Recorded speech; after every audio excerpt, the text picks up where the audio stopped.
All right. Well, since we're all still here and never left, definitely never left. We've all been here the whole time, just playing D&D. Let's start. Oh shit! Sorry guys, I was just whistling when I thought I was on mute. That's my bad.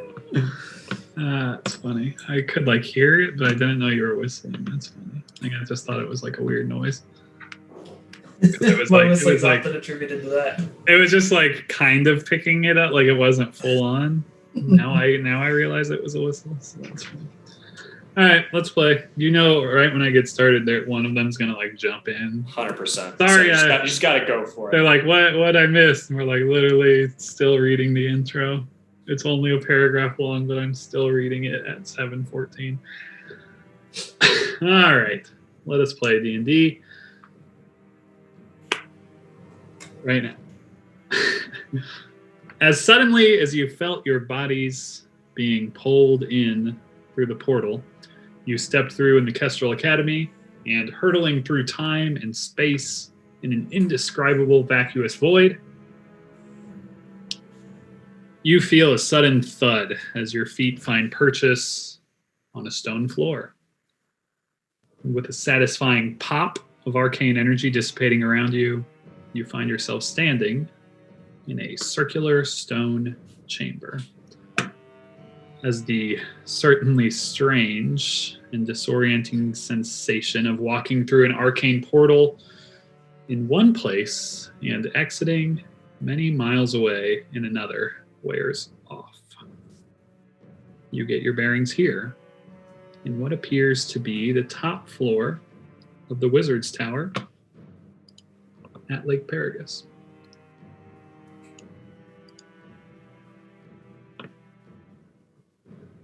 And that is where we would begin.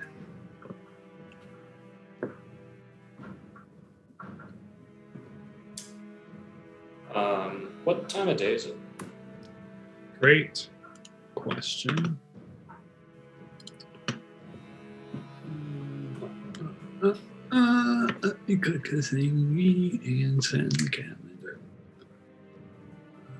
I think it is noonish, if I'm not mistaken.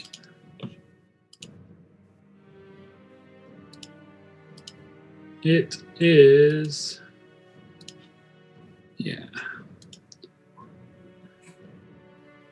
early afternoon.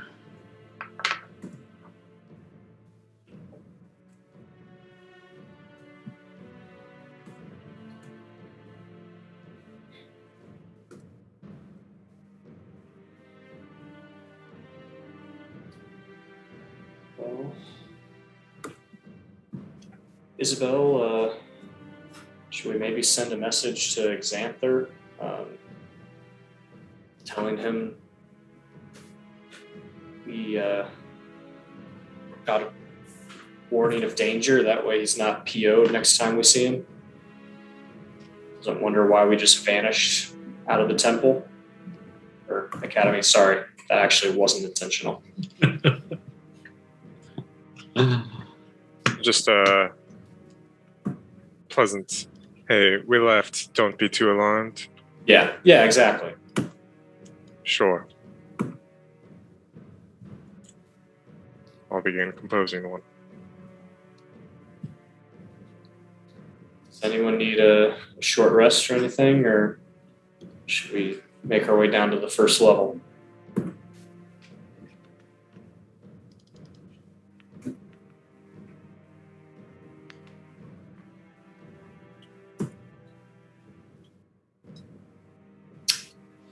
Okay, hearing none. That's right. That's rad. I guess real quick, before we leave this level, not that I anticipate it, Steve, I'll just say maybe we should check around on this floor, and as we go down, I'll do perception or investigation. Do we notice anything majorly different than when we were here last? Maybe a sign that someone's been here? Sure. Which of those rolls would you like? Yeah, perception or investigation, either is fine. Beautiful. Yeah. So this level is very bare of things other than that, which is on the floor. And yeah, looking around, there's some like level of dust here as there was before, and there's new dust upon old dust. You can kind of see where people have moved through, but you get the sense that maybe those are your tracks from the last time you were here. But yeah, you don't see anything new or different here on this floor that catches your eye.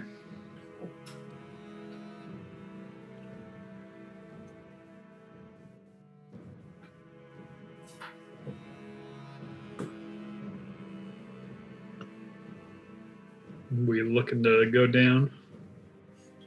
I assume so, unless someone wants to do something else up here.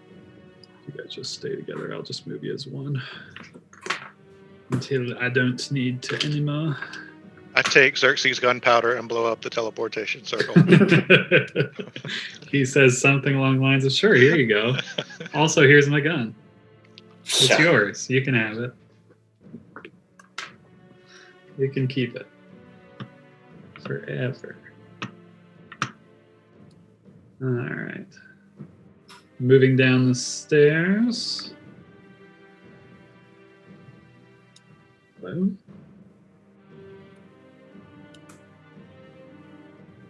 You're on this level now? I don't know if there's dynamic lighting on the map or not. There is. Well, pretend that it's all out. Because it is. Yeah, I forgot everything about this place. Bam, bam, There you go. bam, bam. That's sent to Xanther. Let me see.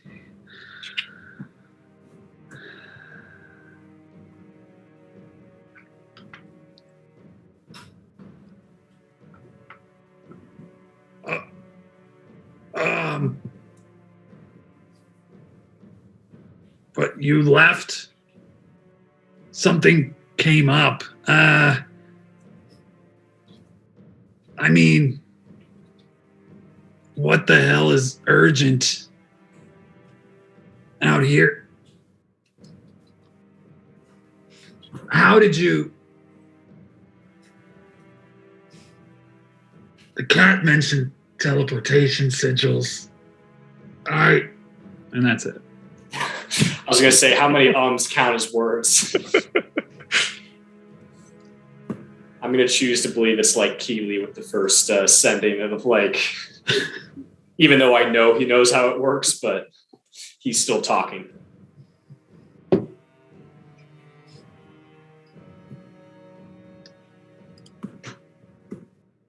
As well, we'll just say, I think he's fine for now. Cool. Thanks.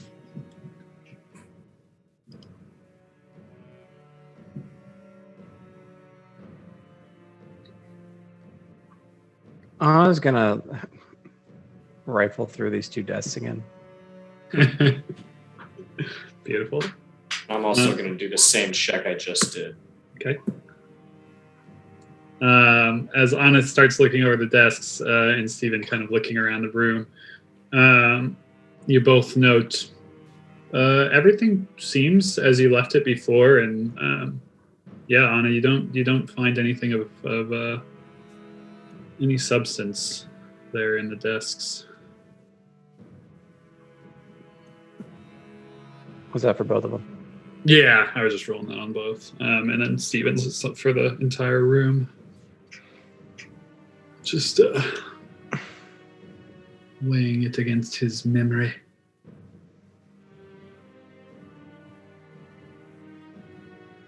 Downsies? Yeah. See people making way over there. Yep. All right, I'll just move you again. Much. Just womp womp. Bam. Sorry if you're standing on bookshelves.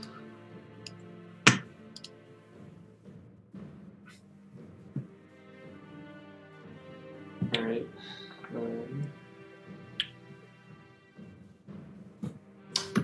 As we descend the stairs,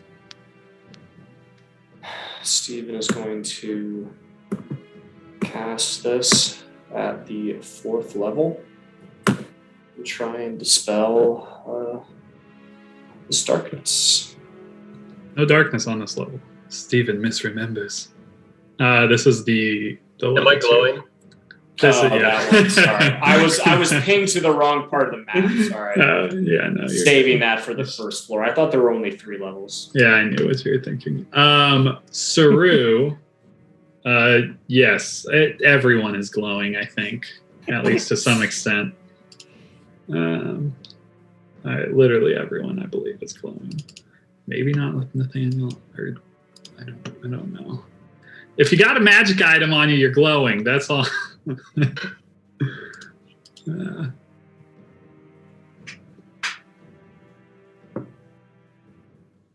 Sarah's arm is glowing now. So, I don't think she was glowing the first time she came here. She didn't come here. This is the first time she's been here. She was not here. Yeah. Wow, I feel like she's been here forever. Good for you, Sarah. Seeing the world. Seeing the world. This NPC with not that many hit points. I mean, not bad though anymore. Less than the cat.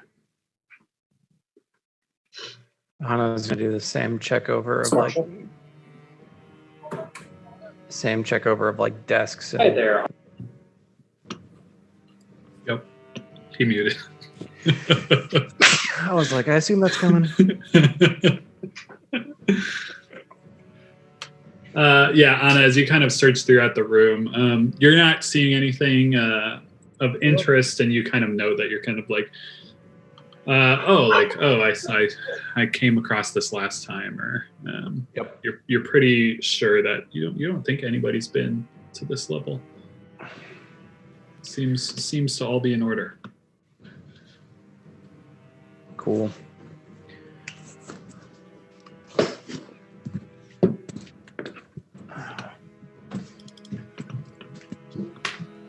I assume we're just waiting for Steven to walk downstairs and dispel magic. Does anybody else want to do anything on this floor?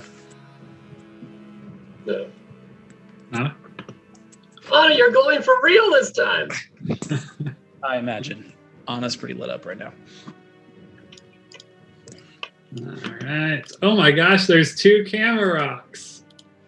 I found the old camera rock. I wonder if they both work. I don't know which one's real. Oh no. I guess I have to bring them both. Will, does that one work on the right side of the screen? Over here. Yep. Okay, so I'm gonna delete the other one and only use this one. Guys, there's another room to the right. You're just in that room. Damn it. Descending this floor. As you come down the stairs, you will note that the room is not drenched in darkness, as it was when you entered it. Also, this door to the south is not open, even though it looks like it is. It's just, I'm not going to go back in there and redraw that. Tales of a lazy DM. But yeah, so you descend these stairs and end up wherever you will. But it is not dark. Is this anything? Like a door? That is nothing. Nothing to see there. Just, I think maybe this map used it as a window. But Yeah. that's a door, right? That is actually just a wall.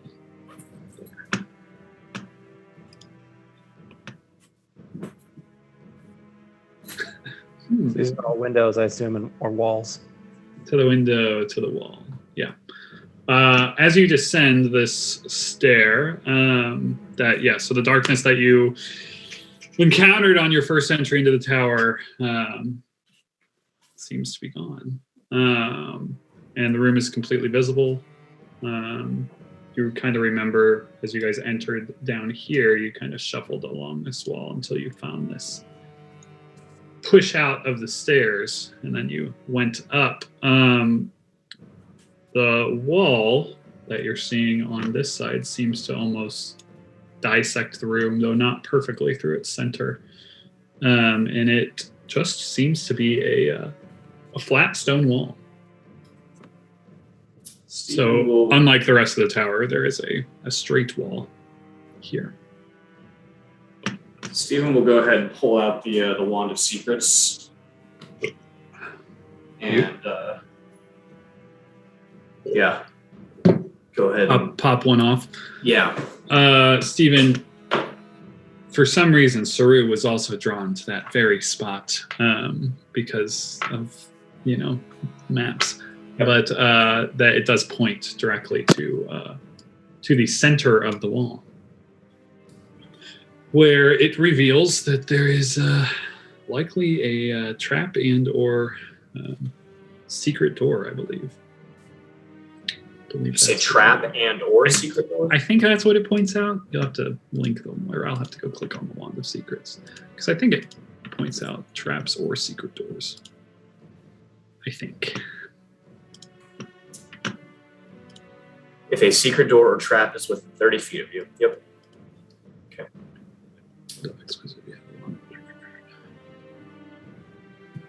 Well, looking at it closer, can I see maybe like a seam in the wall or something like that? Yeah, roll a investigation check. As you kind of look around that area, you do see that there is a thin seam there that would make this seem like it is likely a secret door.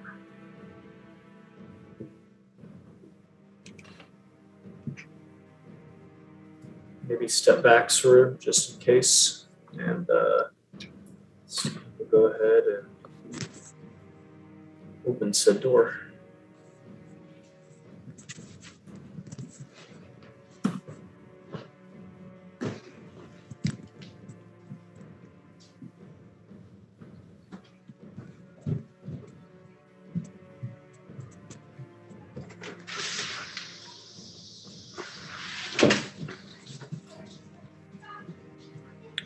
Beautiful. A very loud knock echoes throughout the chamber. A couple things are going to happen.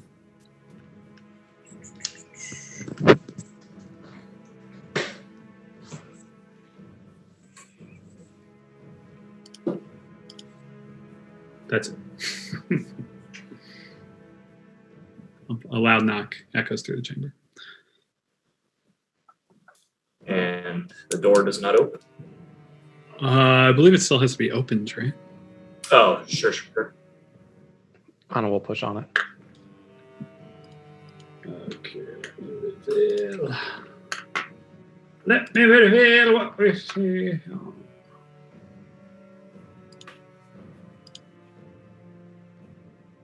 Come on, fucker.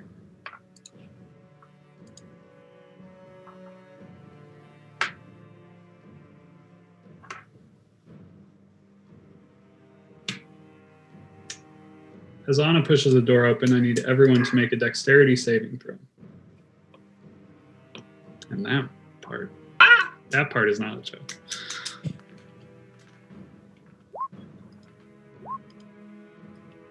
Oh, some bad rolls tonight.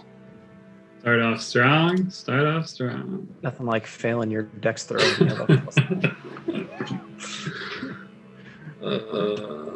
Okay. All right. So, turns out there's some good news and some bad news. The good news is only some of you actually had to make that saving throw. Nathaniel, what did you roll? An 18. Very 18. solid. Let's see. Anna, an 11. And Stephen. Where's Stephen? Why can't I read? 13. Oh, he was the 13. front top one. 13. All right. A strange thing happens, everyone. For when the door is pushed open, the gravity of the space changes. And instead of wanting to be on the floor, you instead start flying towards the ceiling. Nathaniel, you are quick enough to grab hold of the statue beside you, as is possibly Xerxes. We'll see. Oh, 13, he's in there. 13 is good. So Xerxes and Nathaniel, you are able to grasp onto this bad boy here and are currently hanging from it. Everyone in the center of the room will fly towards the ceiling at an alarming rate, as if they were falling. Anna and Steven, you are able to kind of grasp onto the frame of the door. But for Saru, Arthur, Kat, Sarah, and Isabel, you are immediately taken by surprise and fall, taking 4 points of bludgeoning damage as you hit the ceiling. And you are all upside down on the ceiling. Prone, technically. Prone on the ceiling. While the rest of you are hanging on to things. And it's maybe uncomfortable. Should I Hello? shut the door? I think that's what did it. Or do you want us to try to explore in here first? Why don't you go explore so we don't fall and break our heads again? So can Anna kind of like shimmy her like hold of the door and like kind of like shimmy her way to the other side of it? Yeah, Anna, make a athletics check as you climb through the upside down door. Not please. Yeah, it's difficult. It ain't easy. So you're kind of struggling at it for the moment as you're slowly getting there. It's not like it's an impossible task. Stephen, what are you doing? Just hanging on the door there? I'm just hanging on. I was about to ask, do y'all want me to try and like dispel the magic? Because like how high is the ceiling? 20 feet. Gotcha. Is this gravity, is it walkable? Or is it like I am suctioned to the ceiling? No, as you It's start normal, it's not to like... strangely figure yourself out, and if you stand up, you're standing on the ceiling now. Okay. Much as if you were on the floor, but you're on the ceiling.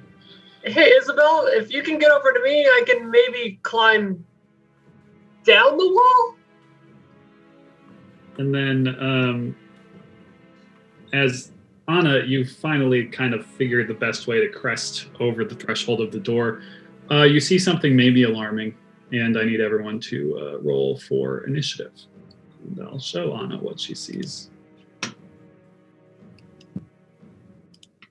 Roll, Rico, roll, Rico, roll, Rico, roll, Rico, roll for initiative!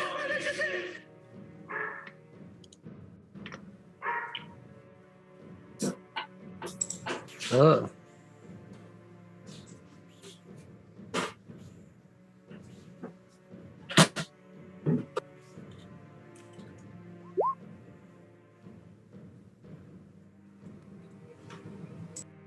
Oh, Sarah. How could I have forgotten you?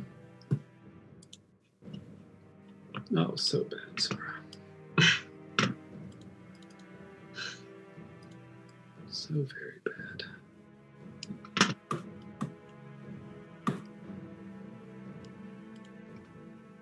Okay.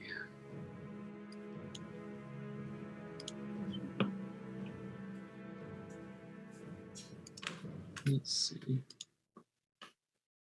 It does work.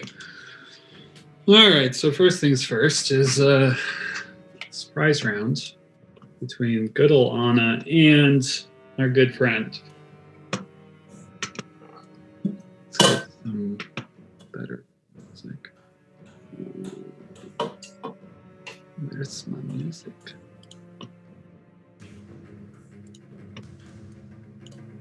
Okay. So, Sir calls out towards Isabel. Anna kind of gets herself kind of clambered over the door, and in her state of disorientation, because she's looking into the room upside down, you see coming out from underneath the bed, kind of boogeyman style, this horrific creature.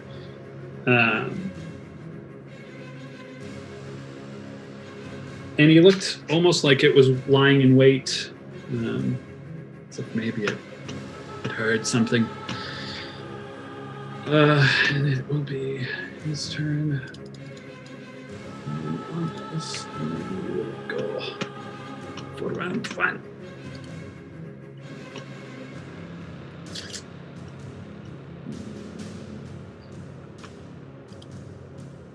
Question. I guess yes. Oh, yes. Okay. So he's going to reach out as you're kind of clambering over the door. You have half cov, just because the positioning is very strange at the moment. So give yourself a +2 to your AC for these first strikes, if you will. So a 13 to hit. Nope. And a critical fail. Not named. Not a named. Well, kind of named character. He doesn't have a name in the initiative. Kind of is a named character. I'm gonna roll for it. 22. 22 with the beats cuff. Beats it. Okay. So he does not confirm. And then Anna, it is your turn. So, is he tethered to the ground? Yeah, so Anna, you see that he seems to be like coming out of the bed right side up, for lack of a better term. It seems like gravity is affecting him normally, as far as you can tell. Okay.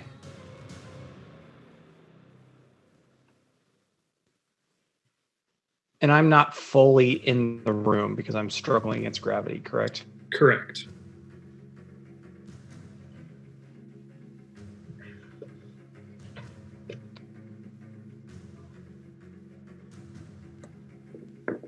I think I'm going to shout out,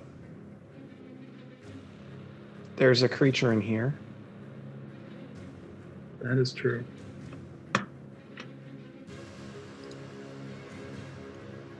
And I'm going to let go. Love it. Fly to the ceiling. Take my 2d6. Dope. Wait, is she in or out of the room? Are you in the main room? I'm still She's- in the main room. I'm like struggling against the door, trying to make it in. Yeah, she's on the door frame. Can I use a reaction to try to like semi-catch her and reduce the damage? You could if it wasn't a surprise round. Oh. Because technically you are not acting during this round. You have no reactions. But sadly, Anna will fall. You can fall purposefully if you wish and try to make an acrobatics check to dampen the fall. Yeah, I mean, because she's trying to like basically land on her feet and get like reoriented. So yeah, roll acrobatics. Yeah, so you'll just take the 1d6, 3 points. Kind of get that jolt up your legs, falling onto stone from a high place, but you're able to kind of do a cool roll or something. And you are now on the ceiling. So she'll stand up and she'll say, I think gravity is normal in that room, so I'm hoping it will come out. So Anna's going to activate her blade song, and that'll end her turn. All right. Top of the round. Isabel. It is your go.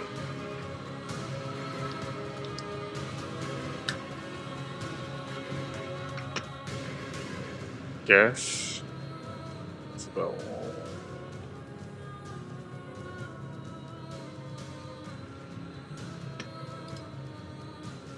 Move up. So Steven's still hanging on, right? Currently, yes. Okay.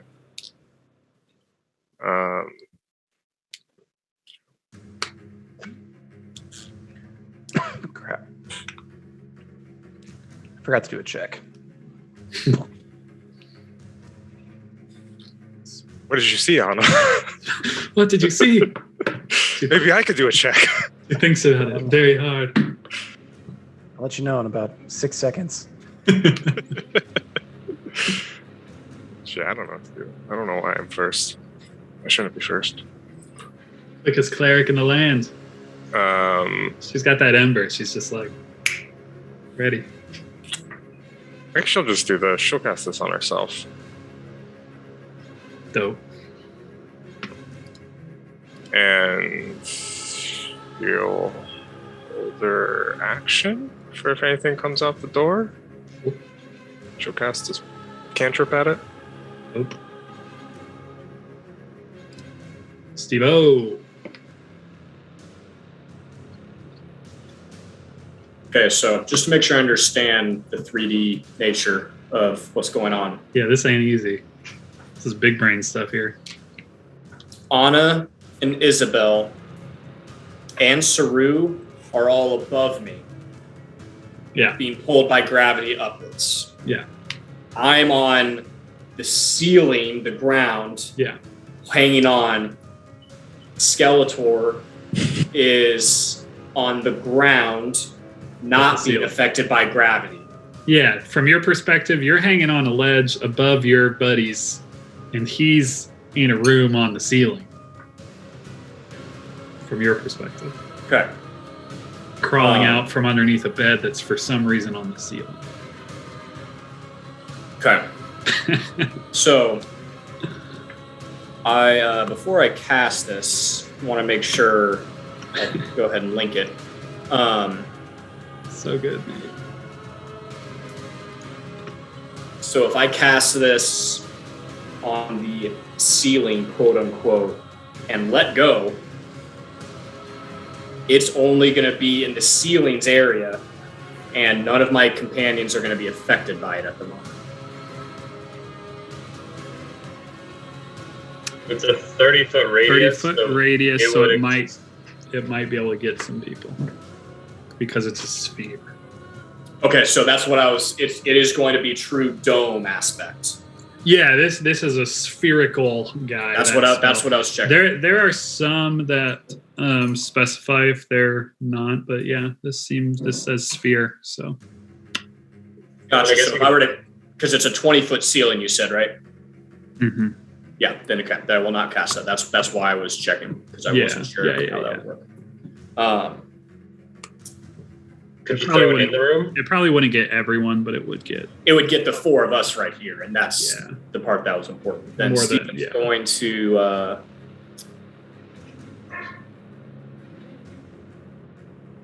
cast Scorching Ray at the second level. 3 coming at you. I am not #blessed. 13. Fix that.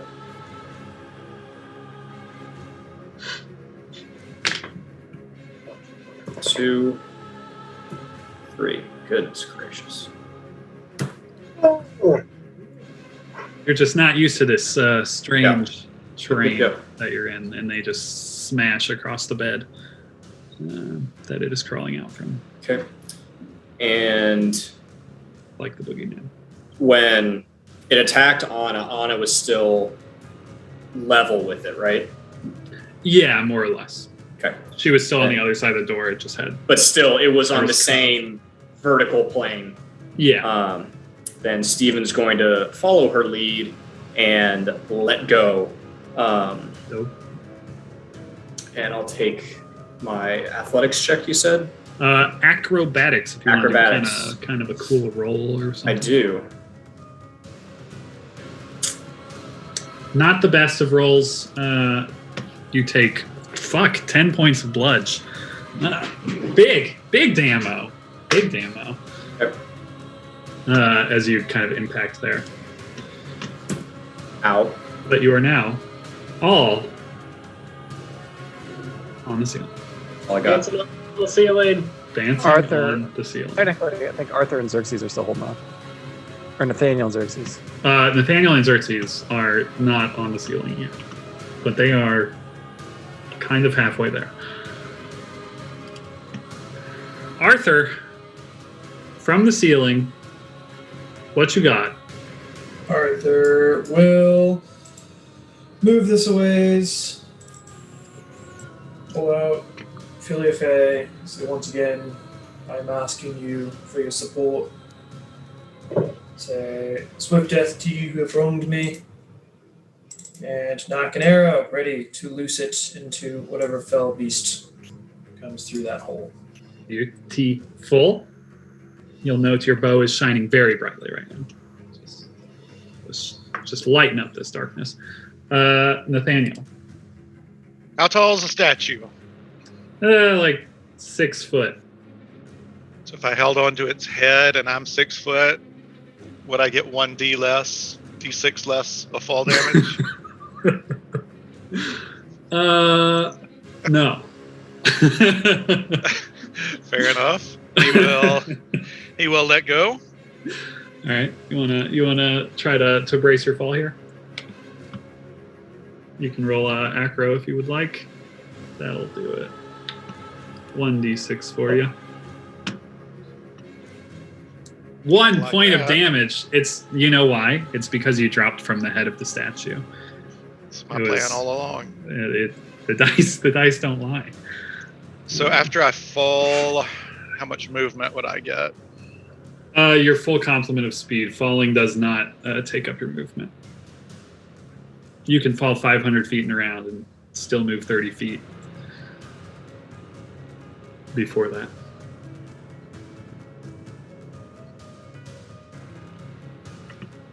He will hold his act. Was falling my action, or can I hold my action? You can hold it. Holding it. You attack the creature when it comes out Yep. of the door. Yep. So the door that's really far above you, but I get it. It will fall into you, we suspect. Xerxes, what you got? Welcome to the game, Nate. Thank you. You didn't miss much. We started a little late. I had some shit. I was here the whole time. Anyway, continue. All good. Xerxes will draw his gun and continue to hold on to the statue with the other hand. Very cool. And he'll just shout out, "If you want my help, you may want to make a window." And that's all he's got. To be fair, they're all on the ceiling, so they're not even blocking you. Because the door is on the floor. I guess that's true. I'm putting this out there now so someone doesn't like. Well, remember that one time when Xerxes hung from a statue? It's just kind of cool. So just, if you try to do this in an airship 1,000 feet above the ground, I will make you roll a check to see if you die. But it's a D6. D6 of damage, so it's just cool this way. Saru.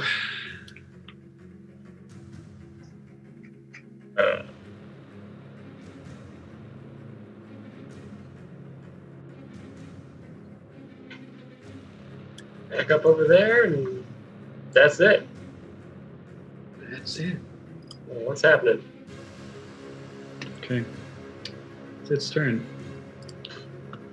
Oh, sorry. I pushed it too. Oh my word! It's not Anna's turn yet. It is its turn. Excuse me.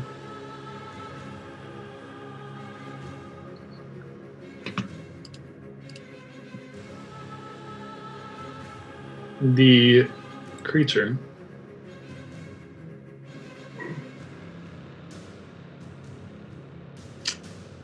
will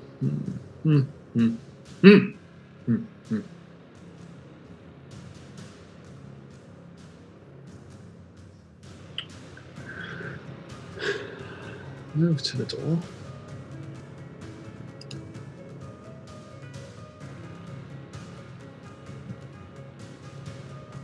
Will come out and begin falling towards you. As it does, that will trigger a good many actions. So let us just start with Anna and move our way down. Whoever else had held actions, just pop in and let me know. Because the creature looks like this. It is quite large. Has some really cool like hands, so I might just put that in the chat. Anna technically did not hold action. Looks like that. Okay, so there's one action left. Not expecting that. Whoever, yeah, I know, right? It's very cool. Very long arms it has. So as it starts falling towards the ceiling, who had held actions? Dude. Isabel, Nick, and Xerxes. And Nathaniel, I think. Yep. For the record, You're right. I didn't. You didn't either. No, I should have, but I didn't. So, All right. Canon, he's just really focusing on like holding on. Sure, yeah. Because he's like, shit, if I was doing this like off of an airship, the DM might kill me. Okay, so my held action peeps. So start with Izzy.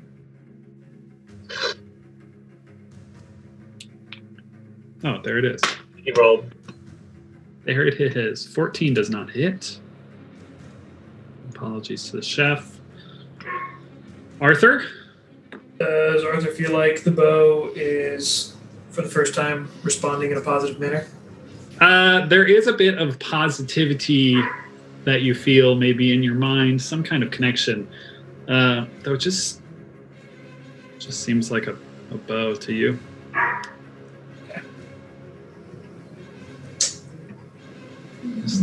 Just a bow.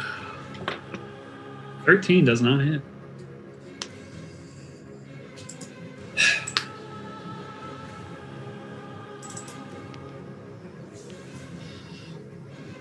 You got 2 attacks there already? Oh, I didn't know if I got 2 off the held action. Oh yeah, baby. 2 arrows at once. 15. How about a 15? 15 also does not hit. Woo! Nathaniel. Does holding your action also get you a bonus action? Technically, no. It doesn't. Well, that's the only kind of no that matters. Just the one. Yeah, Just the one from our new boy who is currently underneath this thing as it's falling towards him. I'll take a couple of NQ swings at this guy. Couple. Okay. Oh, that's not advantage. Sorry. Well, 11 minus 5 would be a 6, and that will not hit.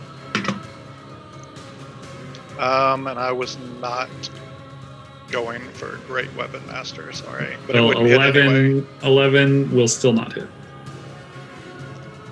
21, however. 21 will do a hit. For 15 points of the big ones. Everybody, look at that. Will did 15 points of damage. That's like 6 episodes for Clavius. It might have been Clavius' whole campaign. Somebody check the stat sheet. Butte. Anything else? I guess that was all your held actions. Great. That were triggered. It is falling.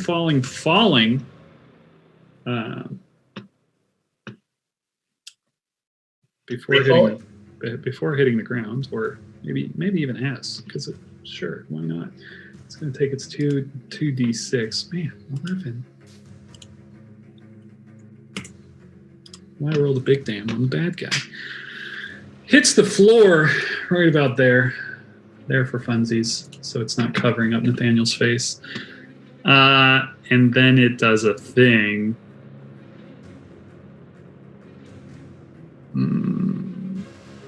Where it maybe does it. No, it does not. It doesn't do that. It doesn't do that because that doesn't make sense. Sorry.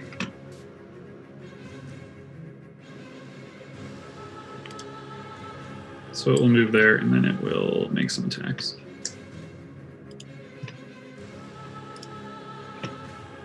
The first being Nathaniel.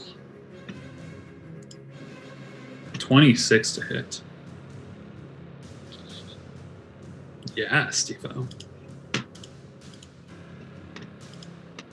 Let's see if that chronal shift. 21 to hit, Nathaniel. Does hit. Oof! It breaks through as you kind of see the energy seeming to like go back in time. It somehow still kind of breaks through that energy hitting. You did save him some damage. 17 points of pierce. And Nathaniel roll and roll an athletics check for me.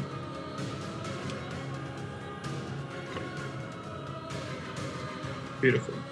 You can feel it trying to snatch you up in its claws, but it is unable.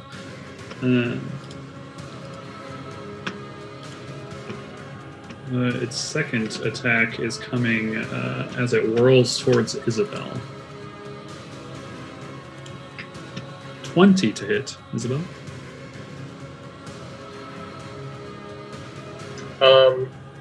Just. Can I use cutting words? And by that I mean I'm using cutting words. Yes, you can. Not asking. Don't ask me. Any roll stops it. Nice. Nice. So as you call out, as it Great swings use. down, Saru makes some noise over there. Serious damage. Just ding dongs right off that shield. Thank you. And that is its go. And it is on its Okay. turn. What kind of intelligence-based check would you like for recalling information about this creature? Religion. Okay. Anna gets advantage on Fey, Fiends, or Undead. I assume that's this thing, and I'm just, if it's not, you know what to do. There's a great chance that it is. This thing is absolutely undead. It is some sort of undead machination. Looks fucking horrific. I'm gonna have you roll a perception as well with that, as you're really looking this thing over. So you note a few things. Obviously, the first thing you notice is that this thing is very, very undead. It is this horrible, bony creature, and looks like just so like corrupted and twisted in its nature that there's no way that this thing, is just the bones of some zombie or anything like that. But there's some things you notice about it. Some of the clothing that it's wearing, even though that it's like kind of tattered, and just like you see the hint of like a necklace around its neck. You see on one of those horrifically long finger claws that there's like this silvery ring.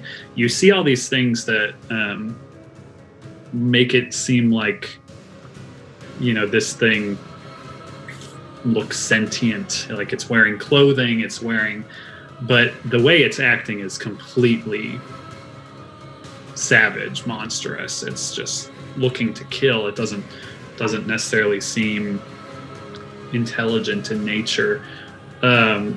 So that's the first thing, is that this This thing seems like it was born of a sentient beast or sentient human or something at some point in time. But something has changed it. You can tell just straight off that, you know, it's got reach for days. It's got 15 feet that it can reach for those things. But there's also this like energy kind of coming off of it, like some kind of like shadowy magical energy, like maybe it has some sense of being able to use some kind of magic. But yeah, I mean, this is no like creature. This was created. This was made. This is likely one of a kind. Okay. Can I get up any do I think my lightning damage and stuff will go through with a? Yeah, you get the sense that lightning there shouldn't be a problem there. Most undead gonna resist cold. You get the idea just because of that energy looking off. It probably is gonna resist necrotic as well. Cool. But other than that, should be good to go.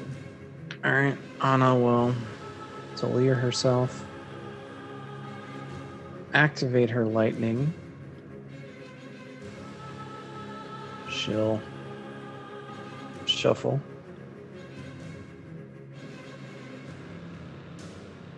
Say,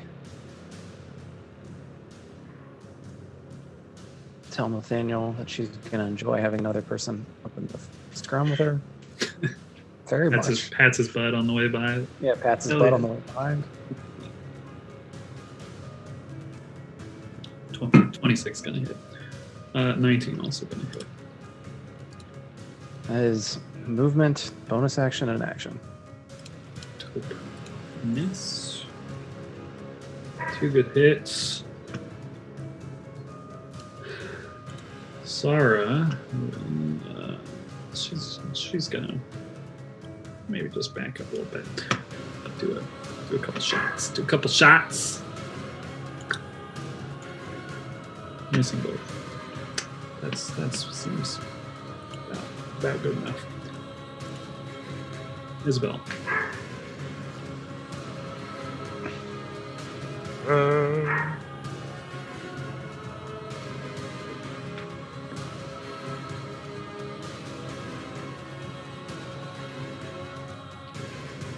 Isabel will call out for Anna to strike using the field vision.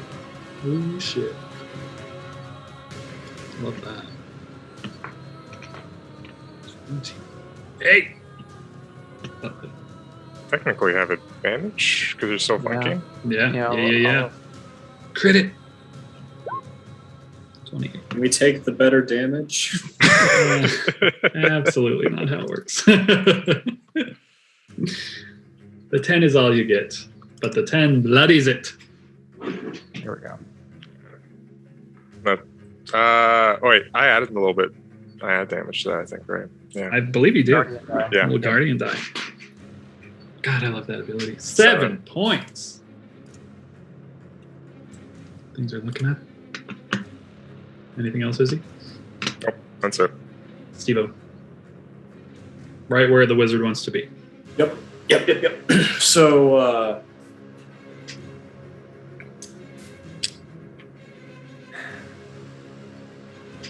either from, when we were opening the door or just, seeing the thing come at us, can I do a check? Like, what's the condition of the bed right now? Does it look like it's got a mattress? Look like, it might soften a landing? I love it. You see where I'm going? Yeah. Make a perception check. No, the sheets are gone. Does it have sheets? All sheets have been deleted out of the burn. It only works if there's fire. I can make fire, guys. Don't worry. Yeah, I mean, there's some remnants of hay on the ground. There's this big heavy blanket kind of like thrown over the top, so it's hard to tell.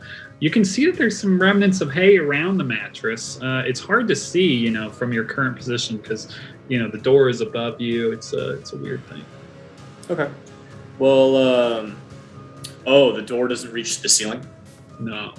Oh, I thought it was floor to ceiling. Well, that makes it less fun. You would need to climb to the door. How tall is the door? Like 8 to 10 feet. It's a pretty tall door. This idea no longer works.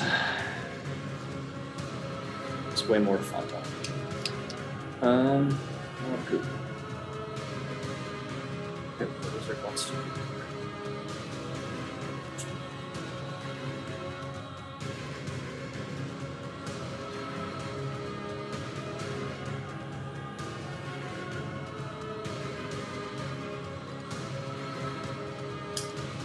Steven will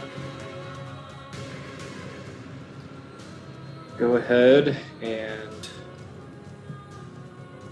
fire. Magic missiles don't matter about range, right? Because they just auto hit. I believe they just hit. Okay. Steven's going to fire magic missiles in its grill and then run away. Yeah. Look, I feel like that should be fine. I'm going to roll it as fine right now because it just makes sense. There's all hit. 14 points of damage, and Steven is going to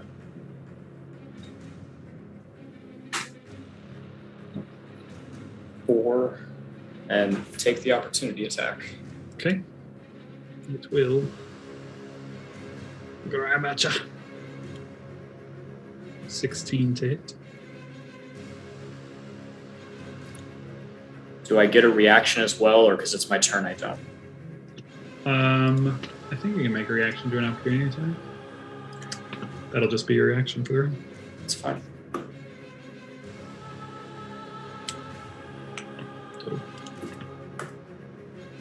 here comes the second. Please. Go through. Clicking it again. Hopefully we don't get two of them. 23. That'll hit. That magical chronal shifting just doesn't want to work. 18 points of piercing. And I need you to make a athletics check. Oh my gosh. Snuck out of its grasp. Beautiful. Beautiful, Stephen. Is that through with your movement? It's literally everything I can do. You. Artie. You see Stephen kind of jump out of this thing's grasp as it tries to reel him in.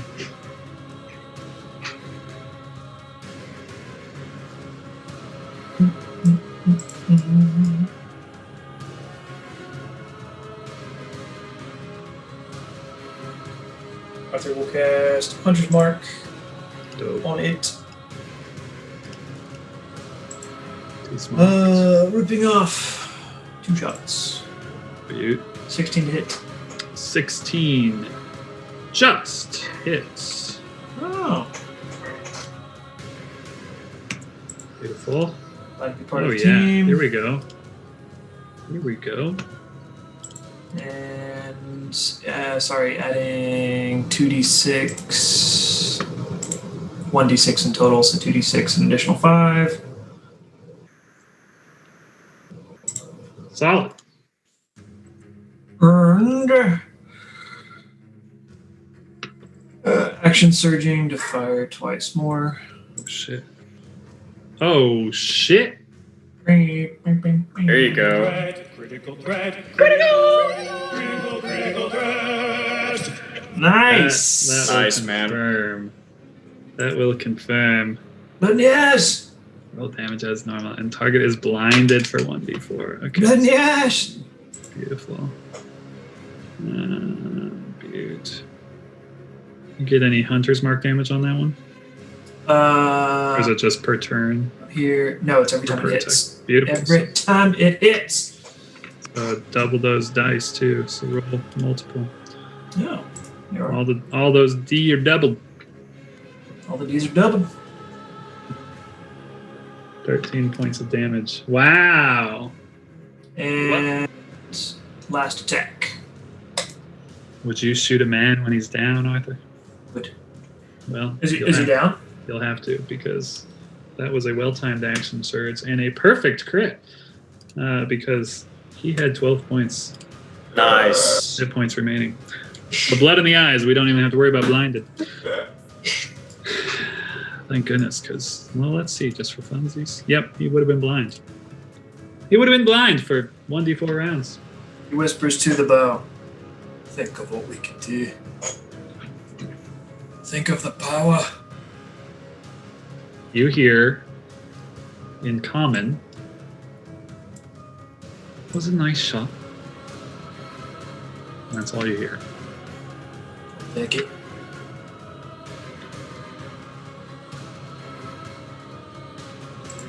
You're out of combat.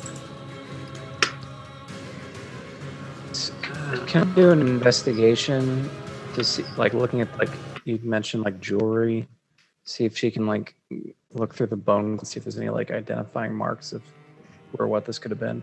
Yeah, absolutely. Steven, that's for you. Thank you. Steven's got blood coming out of his nose. Yeah, as you look this thing over you start kind of, you noted some of those things about it, which is pretty strange about its appearance. And it has there's a satchel kind of slung over its back in kind of its clothing. It's kind of all caught up in it. And yeah, it has some things on it. There is this kind of satchel. It looks pretty tattered and very frayed and discolored, as well as its clothes. They almost look like they've been burned away. It has a ring on its finger. The satchel has what looks to be a scroll case in it. There is a very fucked up book in that satchel as well. There is this kind of small box, for lack of a better term, like a very small chest. It's wearing a necklace around its neck, and there is a chunk of wood in there as well. We can go over more in depth of those things, but that's kind of what you start getting off of it. Yeah. So she'll kind of loot it and stuff, put the stuff in the bag of holding, assuming nothing nothing blows up in her hand or something. She'll go over the items more specifically later. Nothing explodes. I guess looking just a general perception check on the ceiling. Is there anything interesting about the ceiling now that we're up here? Yeah, roll perception. The only thing interesting is that you feel yourself starting to leave it. After give or take about a minute, you all fall off the ceiling as gravity returns to its natural state. Saru, being the super cat you are, I'll give you a dex save. Do I get one too? Yeah, Xerxes, you actually are gonna be fine, just because of your 10 Saru. 6 points of damage to everyone except Saru and Xerxes. Saru is still hanging onto the ceiling with his climbing speed. This place sucks, you guys. Didn't you want to come here? Shut up, Saru. Didn't you take us here?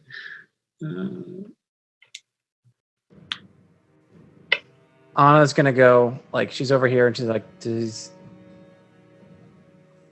I'd like to try to look in the room, but do people want to brace just in case the room triggers it. I think it's the door, but you never know.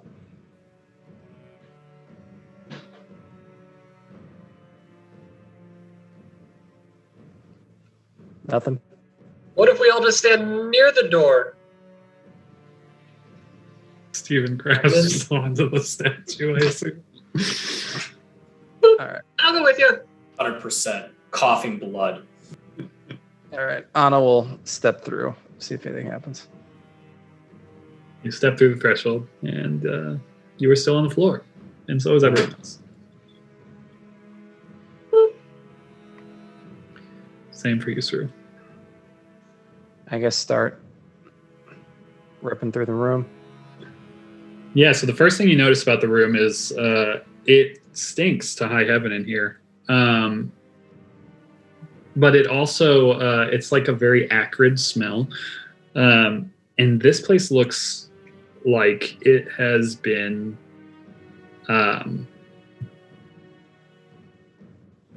completely burnt up. Like there is just like horrible burn marks, and not the sense of like these black charry scorch marks, but burn like acidic burn. Like there is signs of bubbles, like signs that acid had just been like kind of sitting and eating away at the floor, and its scent is still present, and just everything in this room looks like kind of just like horribly like destroyed. But even right outside, the floor outside looks completely fine. So there's a stark contrast with the threshold of the door. The stone is just marred and pockmarked. Looks like the inside of a witch's cauldron in here. It's not great. Anything that might remind me of something I saw Exathanter do with some of his test subjects? Roll a history check, just for funsies.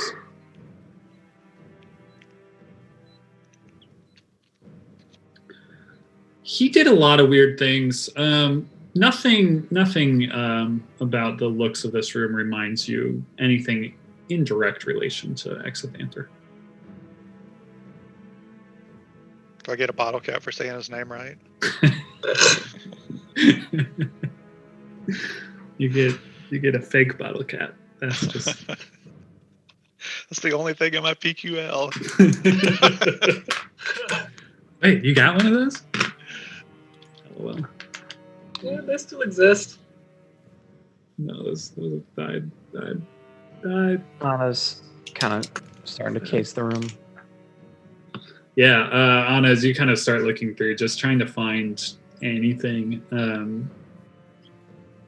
like you get the sense that this was a hit on this place. Nothing has survived this room. And you're pretty thorough in your investigation.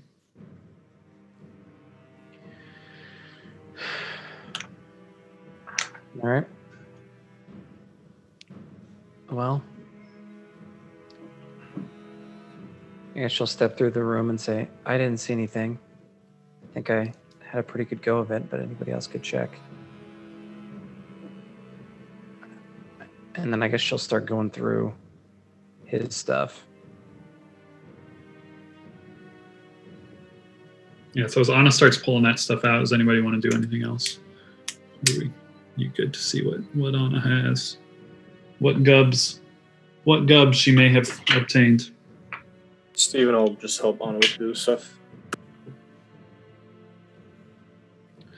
All right, so for the gubbins, there is a scroll case.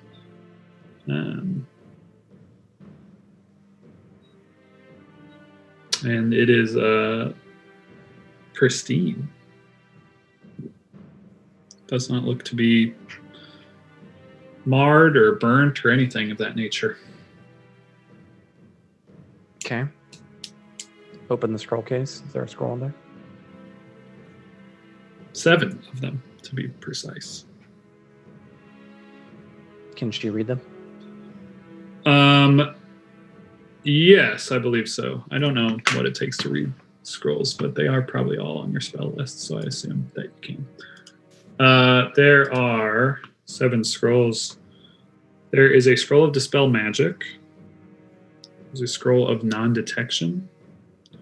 There are 2 scrolls of Identify. There are 2 scrolls of Detect Magic. And there is 1 scroll of Contact Other Plane.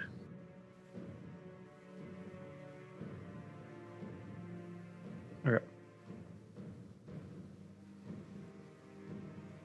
There is a ring. There is a what looks to have been a spell book.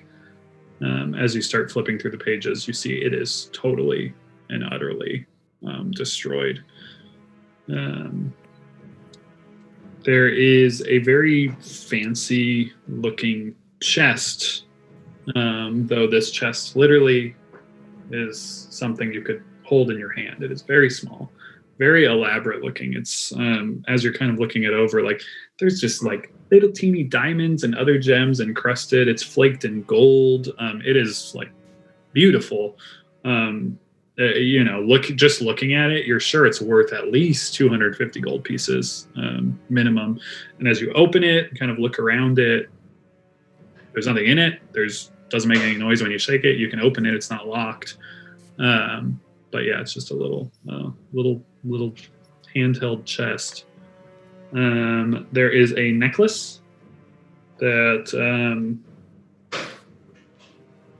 has this it's just a chain, and the end piece is this kind of like squared off metallic piece with these 2 long prongs. It looks kind of like a tuning fork.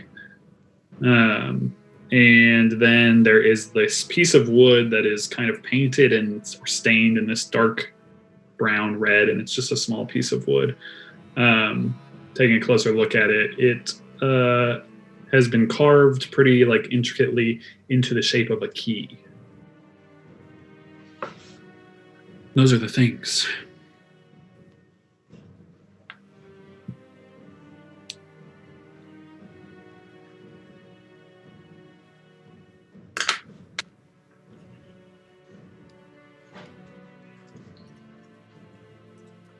And 1 scroll.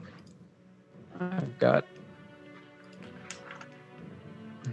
spell magic, 2 identify, 2 detect magic, 1 contact other plane.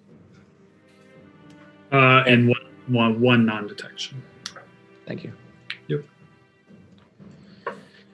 Okay. Is there any wooden doors? Doors that this would open? Maybe the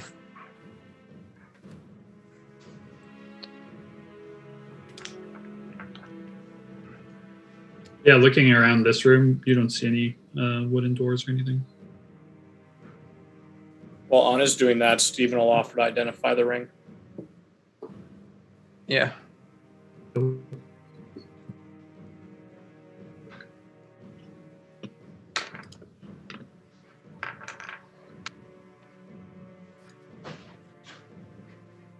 Anybody doing anything for the next 10 mins? Is the front door still locked? It is shut. You don't see any bars or anything. It doesn't appear to be barred. But yeah, it's shut.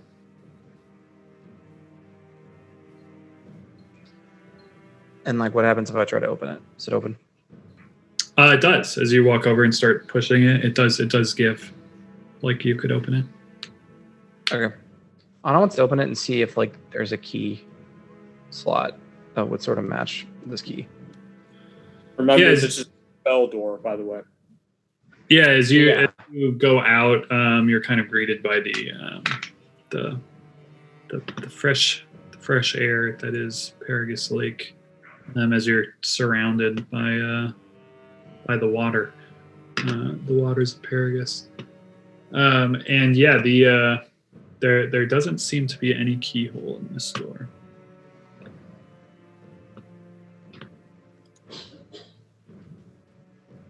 Is it like a is it a door-sized key versus like a chest-sized key? Yeah, it's like an old key, so like a little bit oversized, like not like a nowadays master lock key or anything, but it's like, I don't know. It would fit a door or chest. Possibly. And then one last thing over the 10 minutes. The necklace that you described, yeah, is on a recognize it at all? Like, does it indicate membership or like? Roll a history check.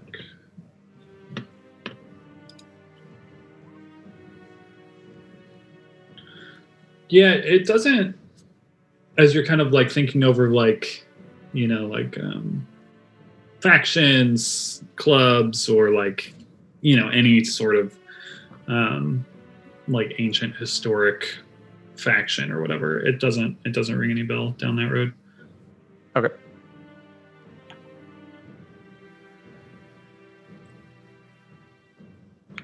As Steven completes the spell, the ring is a ring of spell storing. That should be in a compendium.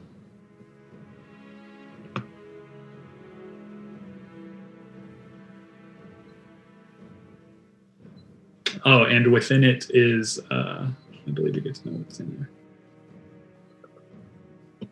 Well, either way, you get to know what's in there. There is a spell stored in it currently. The spell is Pass Wall.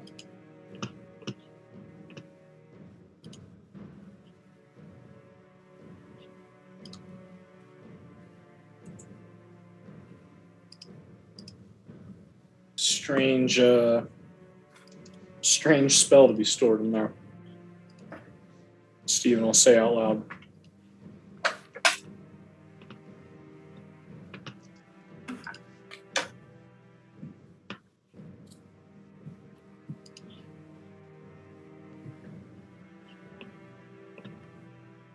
What was that?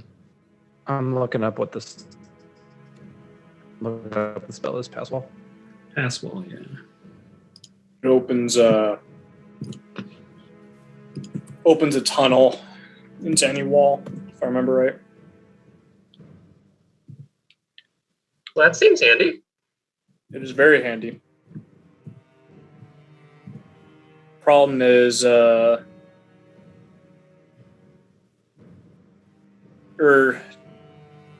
that we don't lose that spell unless we decide to replace it, right? Correct. Okay.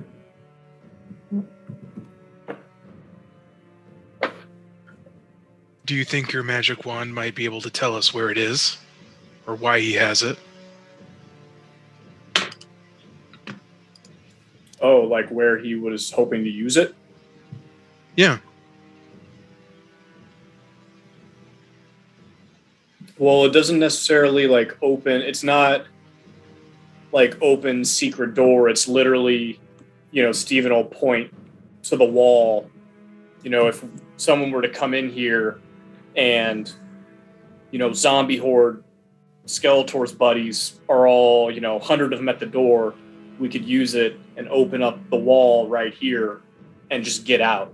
So he could have got out at any time. Why was he staying in here? Yeah.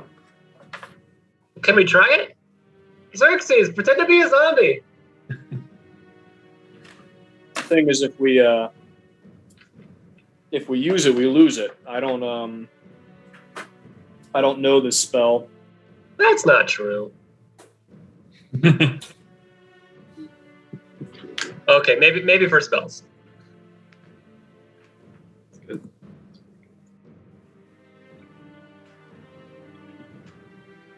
Do you want to identify the necklace? I don't really know what else we need to do here.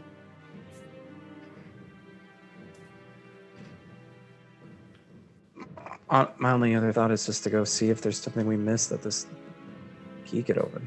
I don't think there is. Yeah. But just, Steven will identify the necklace. Okay. While he's Anna doing will that, go- I'm looking under that rug. Oh, nice, Will. I was literally about to say that. I was like, the rug is ruffled, interestingly. We Did the should rug- probably check did that it out fall? before we go. When the gravity changed, did the rug? No, it didn't. Yeah, I'm pulling that rug up. All right. So as you are identifying, Nathaniel starts rolling the rug to find that there is a lot of stone underneath there. A lot of stone floor. Takes a while. Takes a while to roll that rug up, but I don't Rug think is just a upgraded version of a sheet. light it on fire. It is. It's very big. It's a sheet plus one. Ask Nick. Rugs can fuck you up in this game. Yeah, I was gonna say, does anything happen to Will when he rolls the rug? Yeah, he's just been cursed for 100 years. gas damage? Rugs only attack those who attack them first. Anna will go ahead and just like recase upstairs, just looking for anything that they might have messed with it. Beautiful. You can just move rain something. Yeah, I'll give you a 20. Take 20 on that while he's kind of going over it. Here's your rug. Oh, jeez. There's your giant rug. Get rid of that. All right. So yeah, as Steven's identifying, Anna starts kind of sweeping up the thing, taking 20 to kind of investigate the whole thing. And yeah, Anna, you don't see anything that seems to be able to fit that key. No wooden doors or anything like that.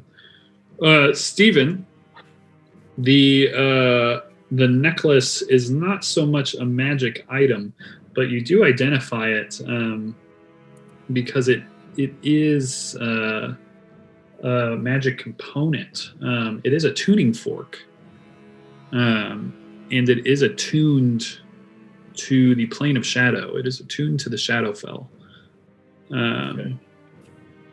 So for all you wizards out there, or plane shifters alike, the spell plane shift requires a component of a tuning fork attuned to the plane you are trying to shift to, unless you can cast the spell innately, as a lot of like demons and things can.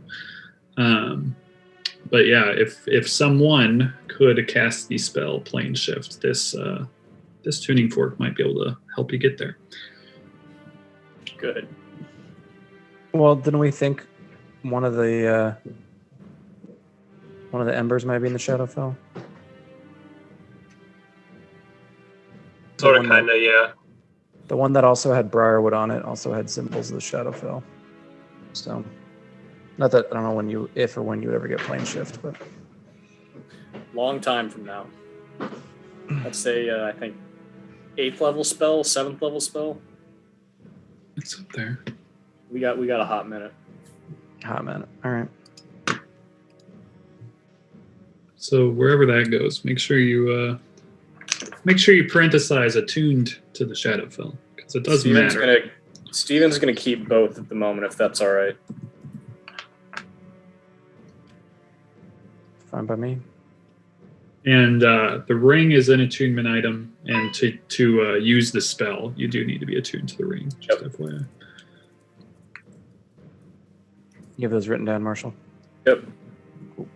We'll delete them.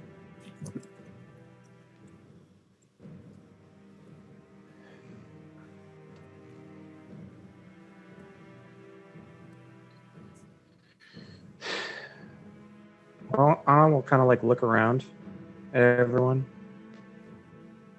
and just be like, what the hell? It has been a day. I don't know if we evaluated this at all, but like, is it possible at all? Do we think we could like maybe get a time of acid on how, like, does it feel recent? Does it feel like it's aged, the blowing up of this bedroom? It would be difficult to tell. Okay. Just based on Alright. acid. Yeah, be pretty hard to tell.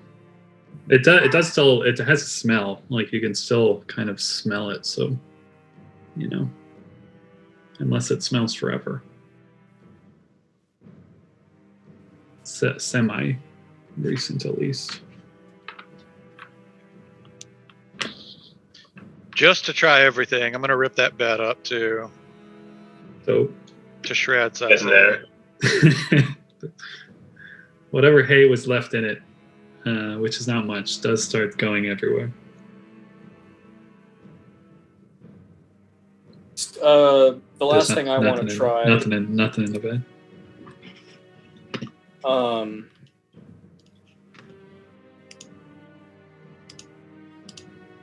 Well, first, I want to take a closer look at the spell book that he's holding. You said like the spells were like it was burned, but is it possible at all to tell like bits and pieces like what language it was written in? Yeah, as you look through it, you might be able to pick up just a few hints of what looks like common or language that uses the same alphabet, but you're not able to pick up any words or anything. No, I was just curious about language. I'm trying to decide if I think it's this bro's spell book or the spoils of his hit. Yeah, sure. The only other thing I don't even know if I can do this, like, could I cast Detect Magic and like maybe on the area around the front door? Just because when we came here the first time, it was all darkness, and I'm wondering how the darkness got dispelled. Like, wondering if this guy came through the front door. Could my Detect Magic maybe see if there's the remnants of that spell there, or would it not work that way? You wouldn't be able to find remnants, but if there was still something, you would be able to note it. All right. Well, I'll do it just because I don't think there's that. People are still searching while Anna was checking for a key or something. Yeah, after getting Detect Magic up, there is, there's an arcane lock on this door. Yep.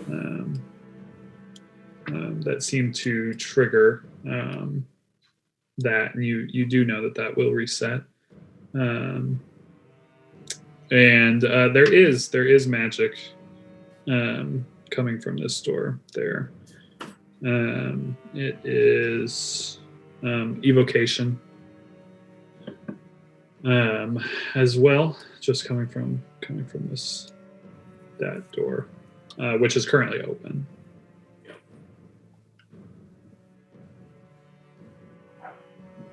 Okay. Well.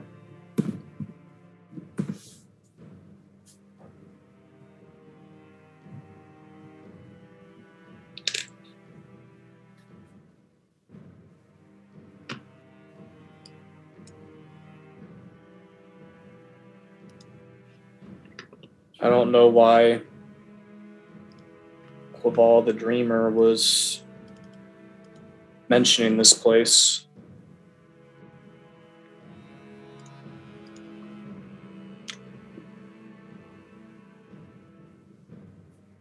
Doesn't seem like there's anything left to find. Yeah, I don't either. Maybe this was Paragus. An experiment went wrong. Maybe it was somebody else. Maybe Paragus is still wandering around, and Caval the Dreamer's muttering the name of the planeswalker, and we just need to find him. I have no idea. What did Exothaner say about his buddy Paragus and his fate? Like, he talked about him some. I think he thought Paragus went crazy. Oh, he died.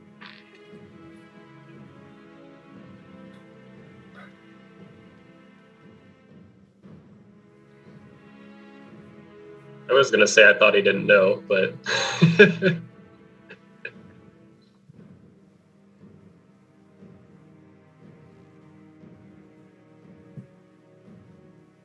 Only one way to find out exactly what he said.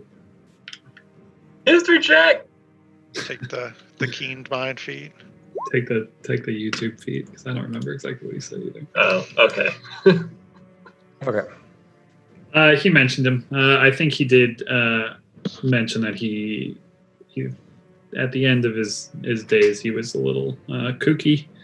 Didn't really believe everything that he was saying, but he wasn't sure if he was right about that. Like if he should have maybe believed some of the things. And he also mentioned thinking that he was dead. I believe, and if I just made that up, then he said that, and it's retroactive canon. No, that sounds. It's not going to cobwebs off. Doesn't really change much for us anyway in the present. I think, should we rest here tonight and then make our way south tomorrow? Yeah, I'm fine with that. Seems as good as a place as any to rest. Wayne, Maybe up a level Yeah. so we don't wake up on the ceiling. close the Yeah. secret. Really rude way to wake up. Smack. Is there Do any we thought to leaving the tower as well?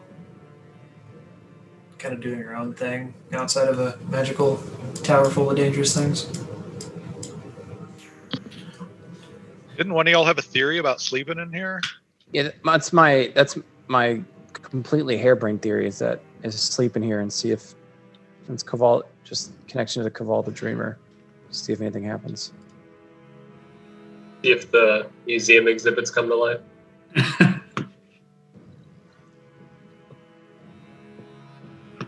Yeah, that's my idea.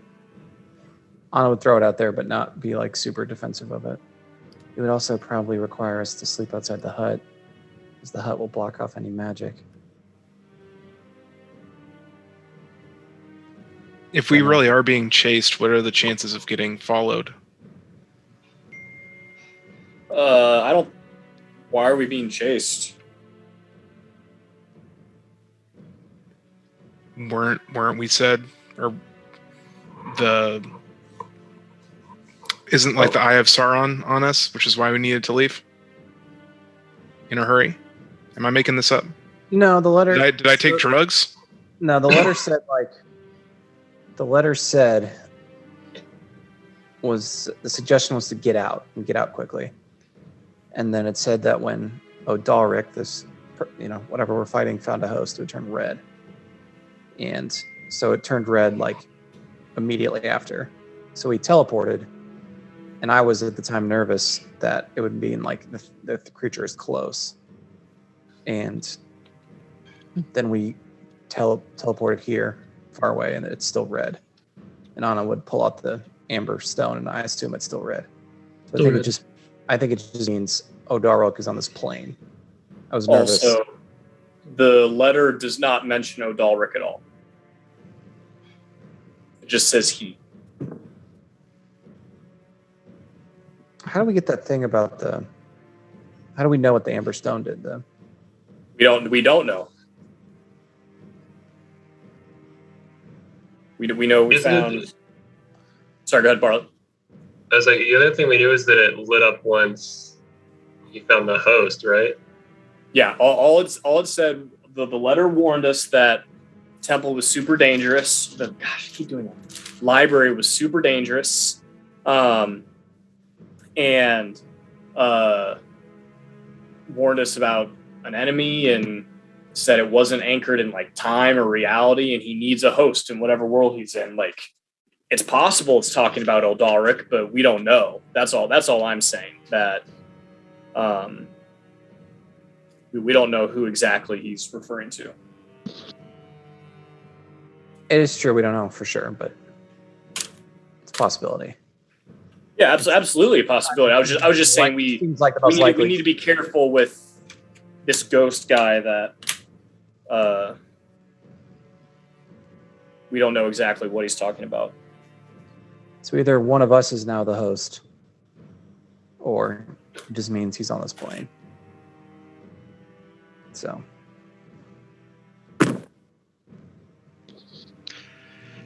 Either way, I want to It's more sleep here seal. 'cause You know it. I know it. We all know it. I want to sleep here because I'm tired and spent and not wanting to go out and get our ass kicked by a rock or something like that. So that's why I vote to stay here, but we will have the hut.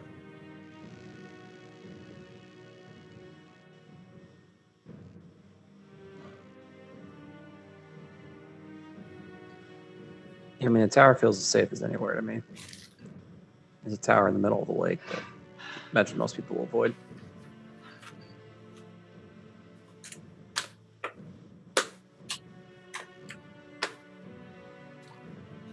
Anybody else besides Arthur?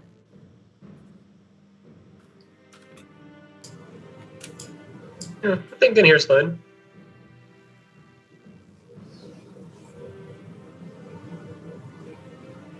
Okay.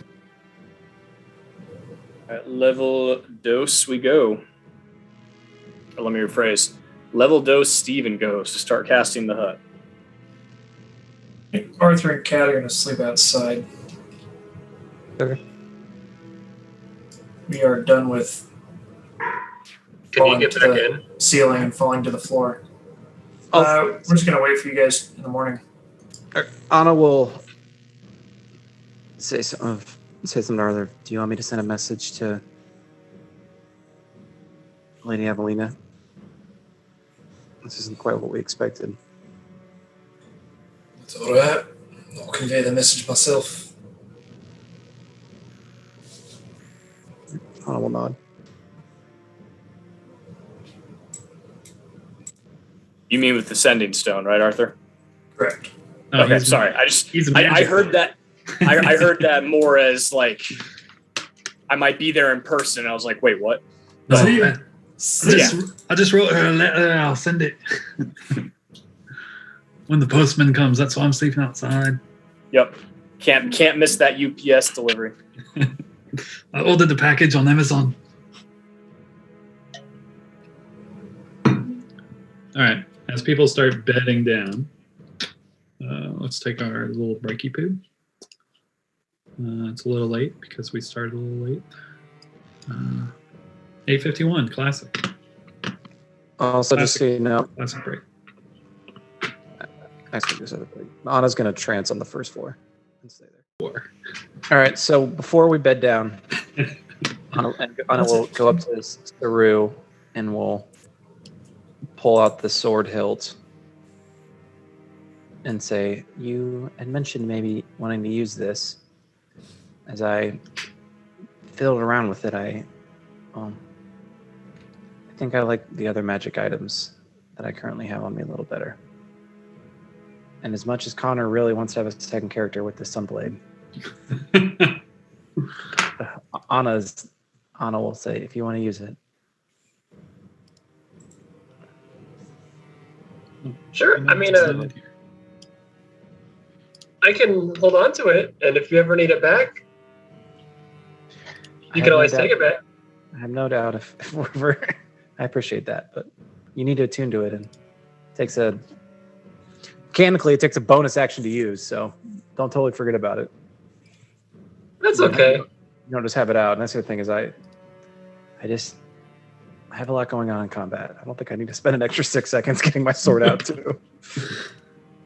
So Yeah, you're always up front, but you've got Nathaniel now with you, so hopefully that yeah, so that'll help. So takes anyways, some weight off your shoulders. It's the Sunblade. Yep. There is also a card now. I just haven't. Should have it. It's just. All right. You reminded me. Behind me. So I guess as we're maybe before Arthur like heads out front and Stephen casts the hut, Anna will try to be like, so are we all on board to go to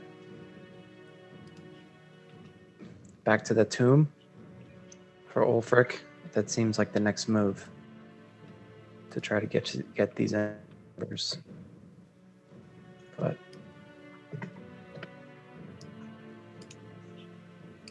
Seems like we should. I mean, we're right here.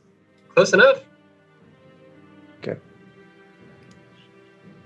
Just wanted to make sure everyone was on board with that plan. There's the blade.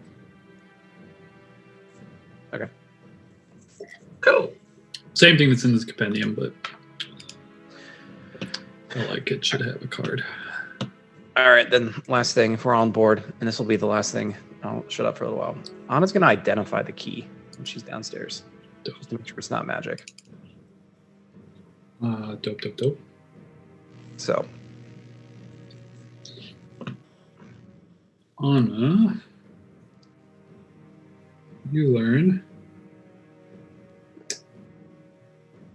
that this wooden skeleton key can open all fog gates and master doors within the blood pens zone of the sphere.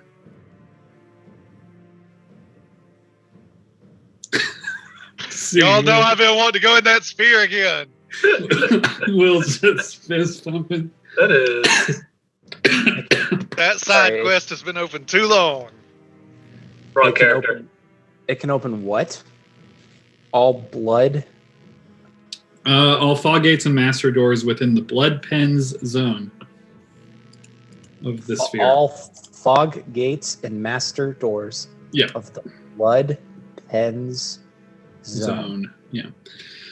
And that like knowledge just comes to her Yeah, she just learns that. And you can put a wooden skeleton key on your sheet. So that's okay. Does that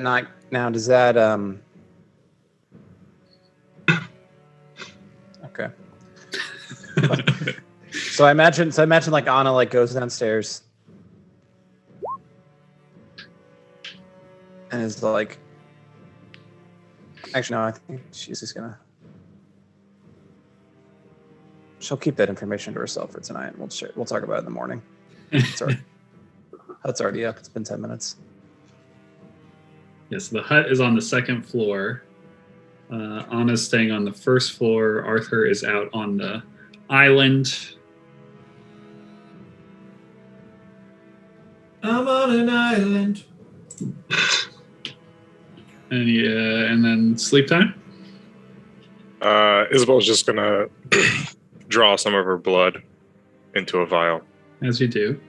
As one normally does. as is tradition. Yeah. Yep. Nothing wrong with that. Seems totally normal. There's a lot of self-harm in this group.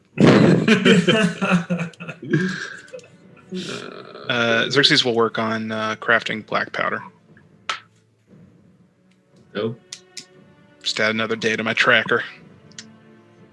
put it on the tracker. He actually, I think, would have a conversation with Isabel if that's all right with us all. No way. No. Okay. He'll go to bed.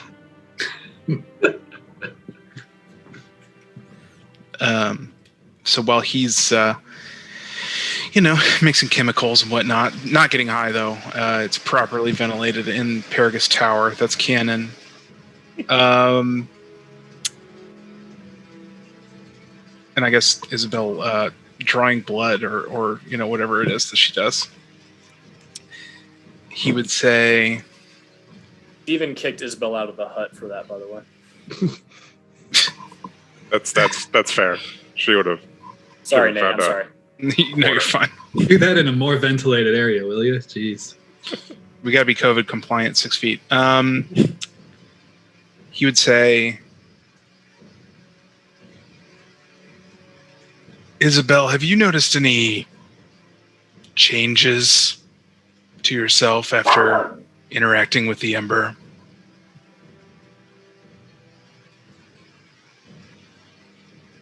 Kind of pauses for a while, you can tell she's just like ruminating on it for a moment.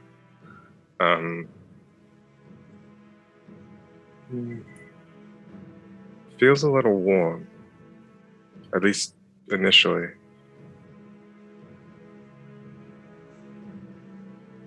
But not all the time. Just maybe diminished a little.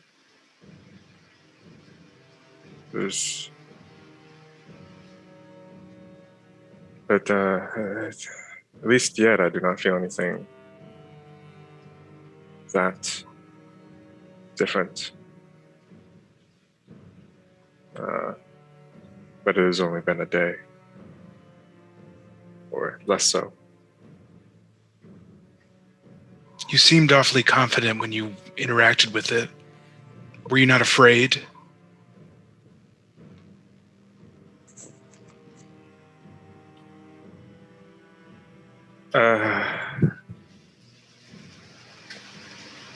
No, well, to be honest, I had been dreading going there and meeting, well, a god.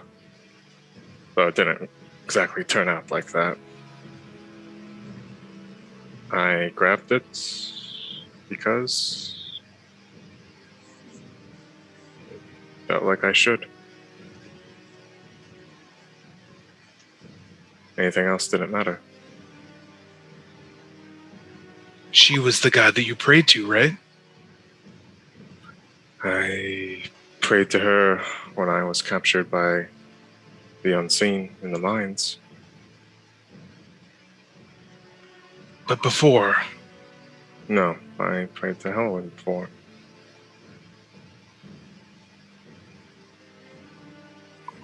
I have to be honest with you, Isabel, I don't know much about the gods. I've never really cared. But I've always wondered, after I was afflicted, what the purpose might be.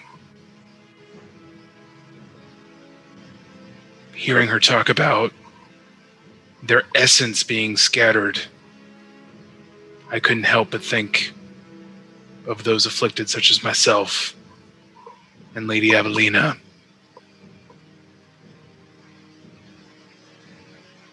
I worried that if anyone else had touched the artifact, they may also become similarly afflicted.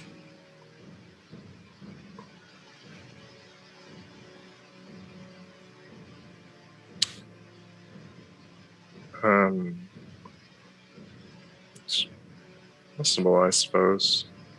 Though my eyes are not glowing, are they? I don't share any of your symptoms yet. Not yet. I'd tell you to tell me if things change, but to be honest, I think you would probably know more about it than I would. Most of the time, I just try and ignore that it's my reality.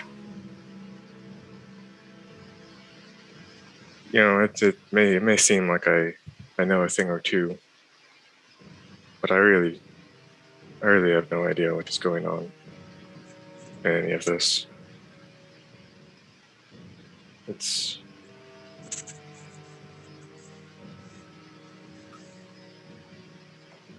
whatever the machinations of the gods they put in place.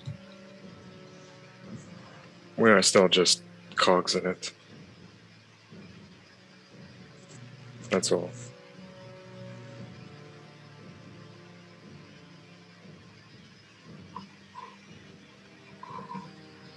He'll just nod his head and continue to work on his powder.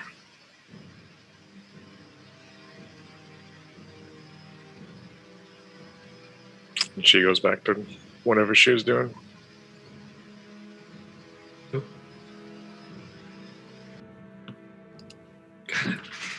Have a little role play in the evening. All right. All right. A new day dawns. The 4th. Hooray! Your night passes peacefully.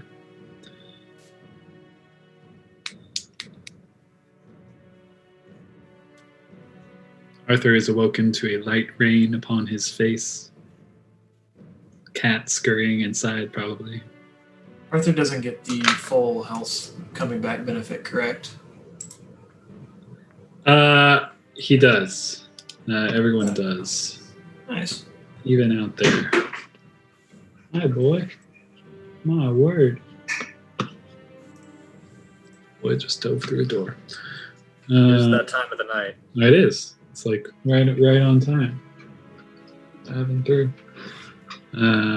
But yeah. The night passes peacefully. There was one thing that I forgot. As you guys were bedding down, I got distracted by the roleplay.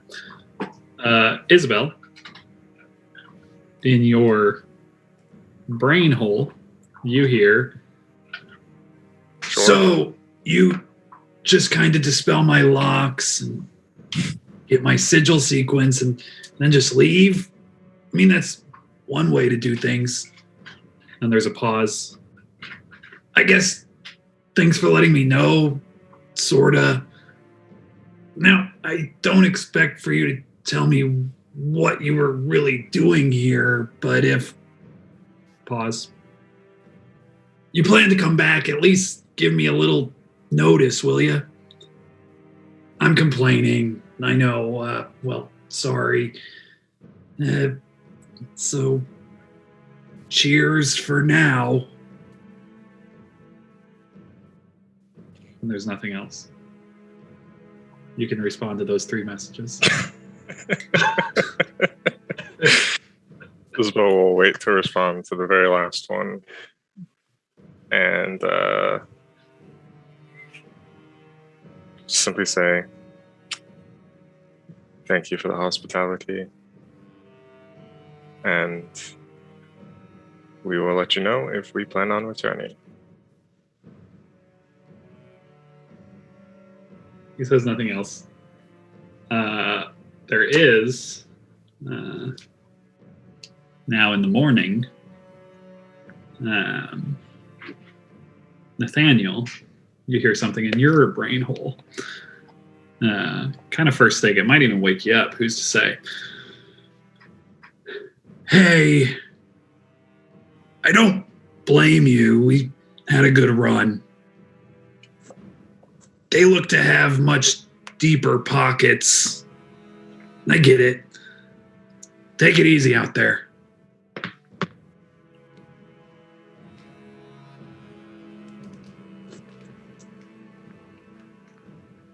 This guy is the chillest dude on the planet, if we're being honest. Not when I talked with him. We showed up to his house, broke his shit on the front door, scared his assistant shitless, murdered a dude in front of his door, lied to his face, just stole his bodyguard, dispelled his locks, and left without saying anything. He is trying to become immortal. A bigger fish to fry. Kind of the dopest character ever. That's why. I mean, if this was Reddit and this was "Am I the asshole?" Like, we are the asshole in this situation.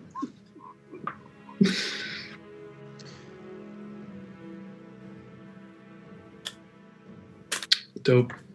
He does not respond. Anna will, as we're starting in the morning, will relay that this wooden key has something to do with this sphere. It, well, I don't think it gets us to the sphere. I don't really want to find out if it does, to be honest, but I think Good. it'll it'll let us open doors. I mean, one, it might actually let us get to the sphere, but it'll for sure let us open doors in a different level of the sphere. I don't really think we have time to deal with it right now, but it's just something to think about. That sphere may be more connected in some way. Yeah, or not think about. We will eventually probably need to go back there. Nightmares, death. Will starts crying. We'll probably. God, I'm done pretending to be nice on Zoom. That's true. The first break in the armor was Star Wars, and ever since then, gloves came off. So, anyways, I will relay that message, and then we'll say, I guess, let's go get Arthur and be on our way. All right. So before we leave the tent, one thing y'all will immediately notice is that you'll hear a booming voice.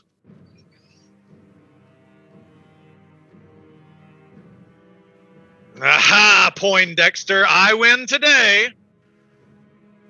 And you notice it's the head of Nathaniel, leaned over limp, unmoving, unseen, and Kavan is in fact with you now.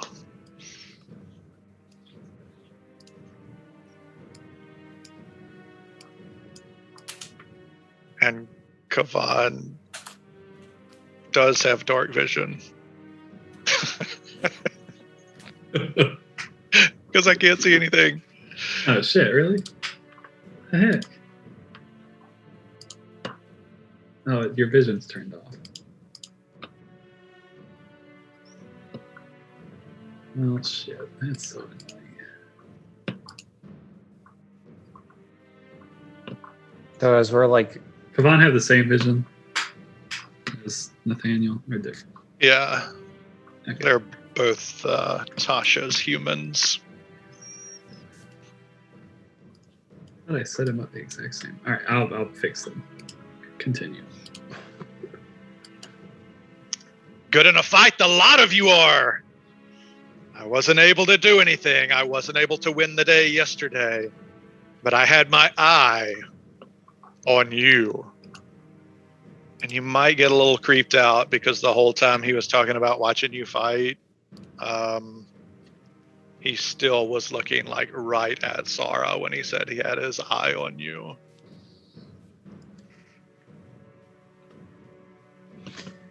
so you remember what you are present for? Oh, we perceive. It's just a matter of who has the power. Who has the power is dreadfully important.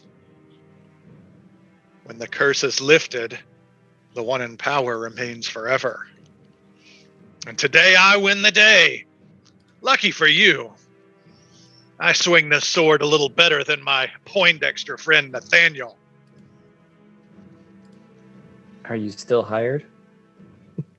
We are one and the same. If there's somebody you need stabbed, I will stab them. And your name? I am Kavan. All right, Kavan. A pleasure. Oh, the pleasure will be mine. And he's kind of still looking at Sarah, creeping y'all out. Sarah moves behind someone else. Yeah. Cocks her arm. There's a reason you're staring at her.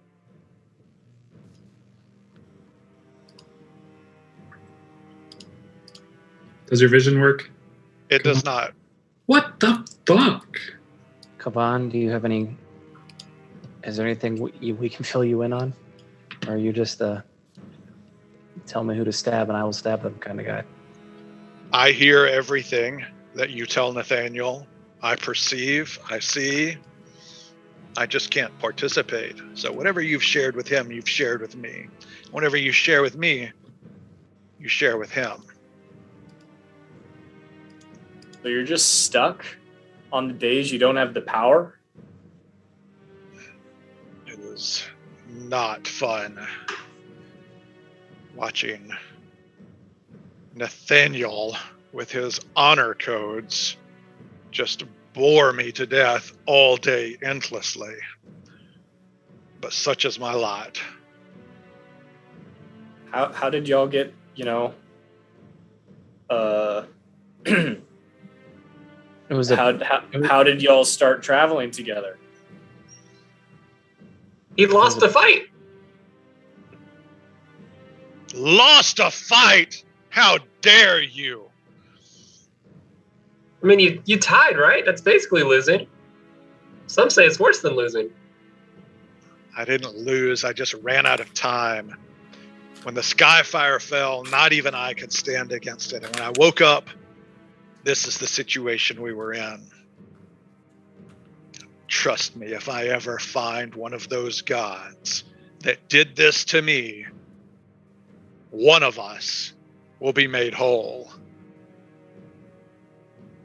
Oh, I think they're dead, unfortunately.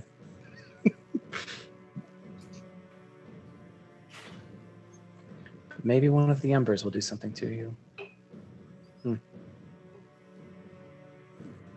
Can you see it? I can see, yes. Oh, you can? Shit. Okay. Yes, stop pushing buttons. I was pushing a lot of buttons. All right, we want to go get Arthur and go be on our way. Yeah, the avatar you're using for Kavan very much evokes the knight who says "knee" in Monty Python. By the way, am I the only one who sees that?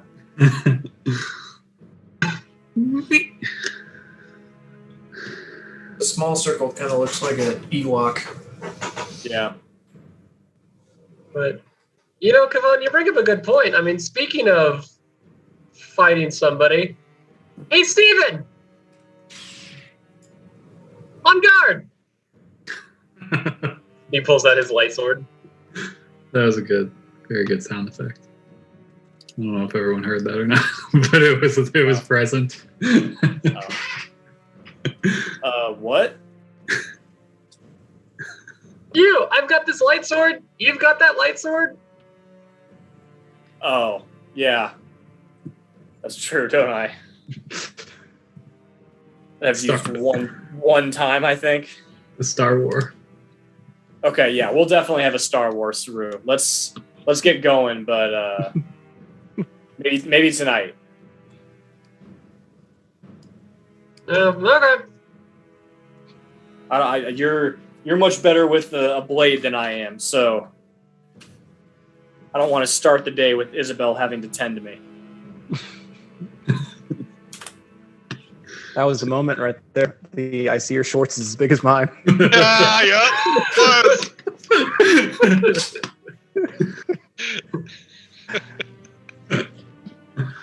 Oh, shit. All right, so what's the plan, folks? Here you are. Now, I'm gonna retrace our steps and go by Sir Garen's. Is there any boats? Oh, don't we have the inflatable boat? No, we give it back to Chaudhry. There are no boats. How'd we leave then? Did we just give it back and he probably took us out. Okay. we were on a boat somehow, but I don't think you were in an inflatable boat. Oh, I don't man. think. Unless you guys have it in your inventory. Then maybe you were. No, There's like this duct craft that we got from the Navy SEALs or something like that. Are you sure you didn't get it from the Batman and Robin movie? It's a big duck. Penguin's giant duck. All those Chicago duck boats. Did you guys see that? That video of the local news reporter and the truck just falls into the lake behind him, like while he's doing a hit. Yeah, that was last week. Shit. That's what I was imagining. Do we want to retrace our steps, or do we want to try the other side of the river?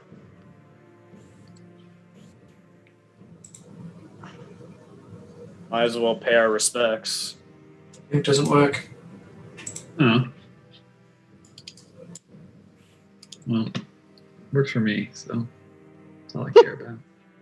Sucks to suck. Yeah, I don't know why it doesn't work for you. I guess it's a cookie. I don't know. It's just Penguin in a duck boat doing this. So I guess retrace. Anna does have Lunes back. If that He's ready to die. he's ready to die. Instantly. You just have infinite gold. I mean, it's 10 gold to resummon him. It's not, Literally, it's not, you guys do have infinite gold, don't you? Close. we have a Technically. lot. Once we get back I mean, to the hollow. And we have some nice investments that should be paying off on our next hollow visit. You literally know where a dragon horde is. Yeah. There, That's true. I sent it into the. All right, so but we'll That's my retrace link, our that doesn't steps. Pay our respects to Sir Garen. Arthur can pick up the greatsword if he needs it. Yes. All right. Lovely. Let me bring out your bird. Does Kavan get wet? In the water. Yeah. Oh, that's a good point. Yeah. How are you guys crossing the water? Steven, You first, Kavan.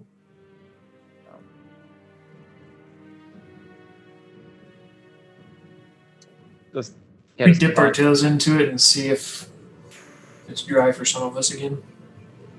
Yeah. If Kavan walks into the water, he does splash, and I assume swims across.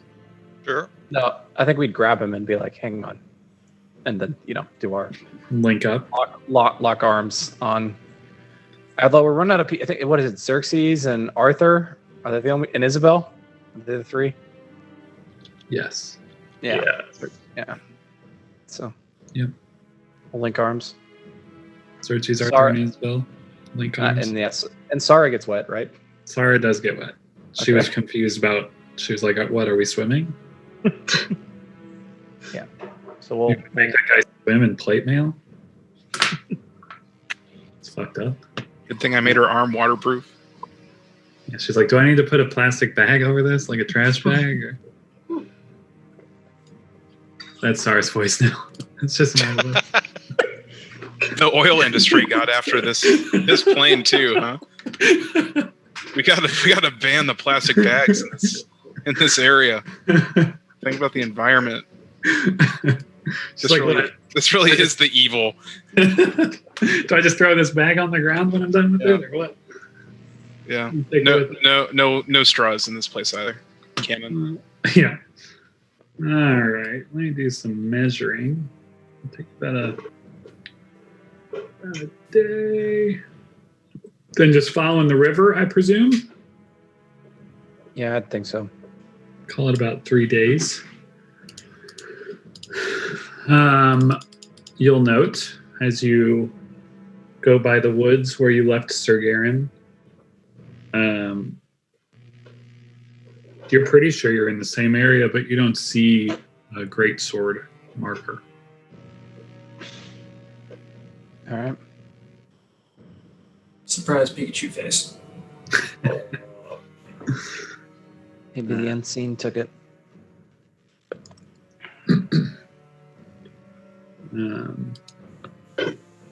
F's in the chat for Sir Garen. It's in the chat.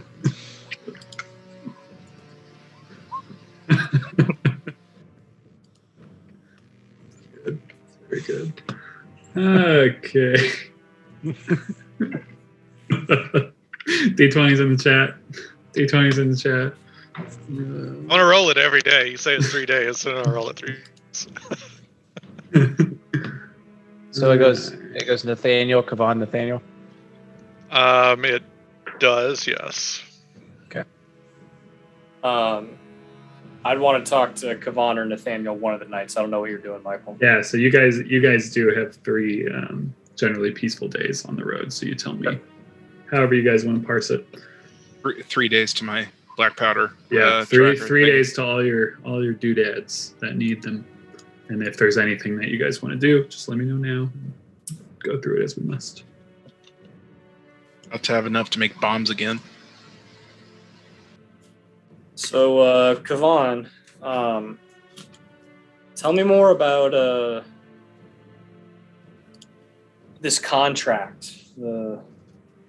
Nathaniel said that without a contract, there was y'all did not have a purpose. Am I remembering that right? Perhaps. Let me just click a couple of things.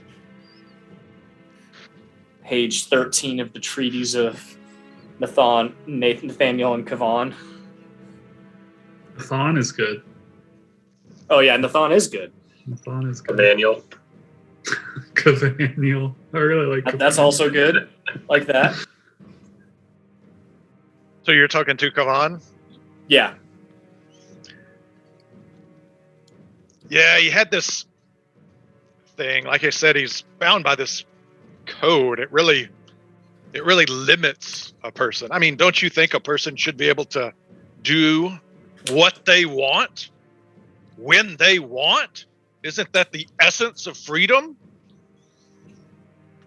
Yeah, absolutely.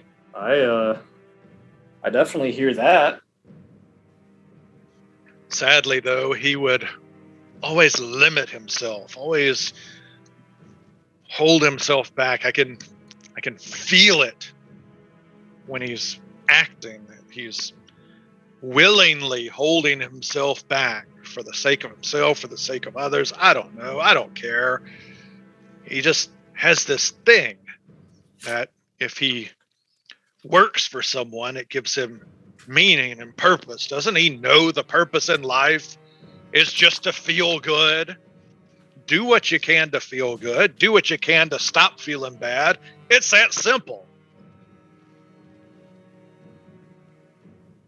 So it's clear you don't hold to his code. How come when you have the power, you don't try and change the situation y'all are in? Well, here's the thing. I haven't come across the way to end the curse yet. The reason we were with Exathanter was Nathaniel, in all of his wisdom, thought that he might have the power to lift the curse, that he might have the power to somehow separate us. So he took up this contract. It wasn't even a contract. Exathanter never even paid us. So this is the richest contract that I've been a part of since he brought me on board, so to speak.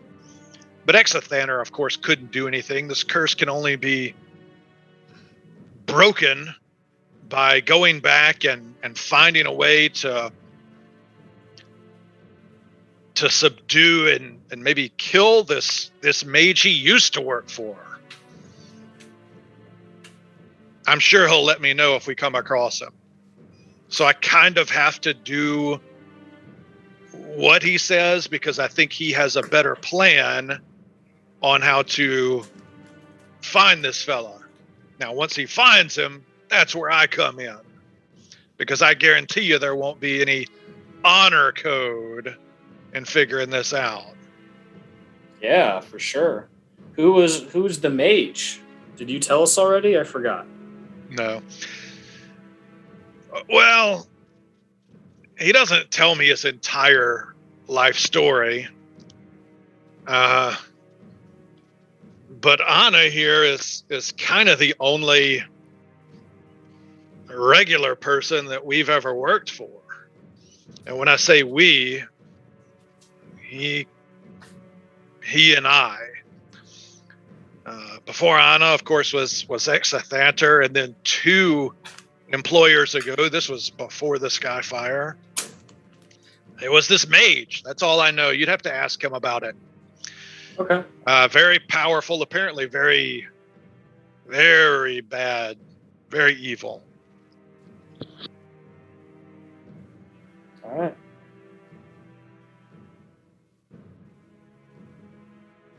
Steven's gonna wait till the next day. That's good. I can only do that voice for so long. Good. Because you said the next day it's back to Nathaniel, right? Based on your die rolls? Yep. Anything under a certain number is Nathaniel, and Yeah, 2 that's is what I Nathaniel. figured. So Nathaniel, I was talking to Kavan yesterday. Yes, I know. Yeah. Who is this mage bro?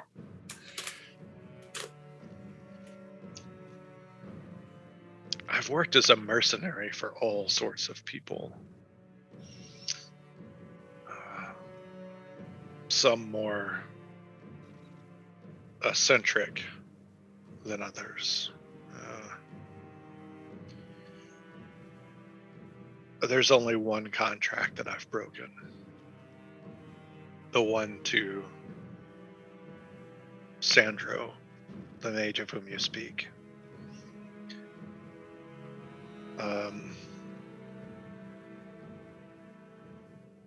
I didn't just break the contract with Sandro. I killed him in his sleep, no less. Very dishonorable. But sometimes to stop the evil that would be ushered into this world, you have to do a small evil thing yourself. I'll tell you though, I don't know how to explain it. But when I ran him through,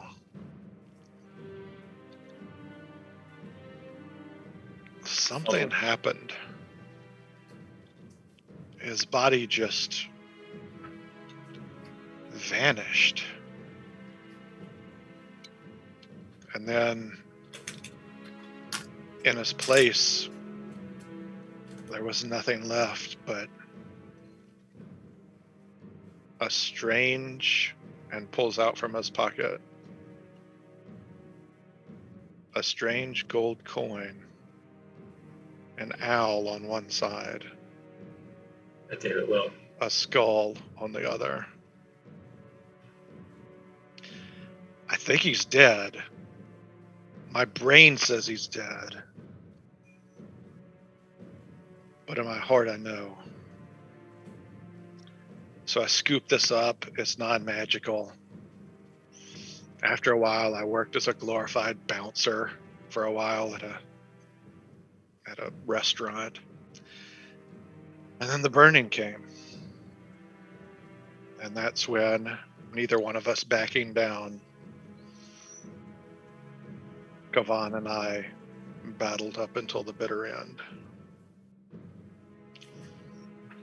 Can I see the coin? He will bing, flip it to him and hope Xerxes doesn't shoot it. Oh, I guess he would know that. Anna will look it over. Does it look like...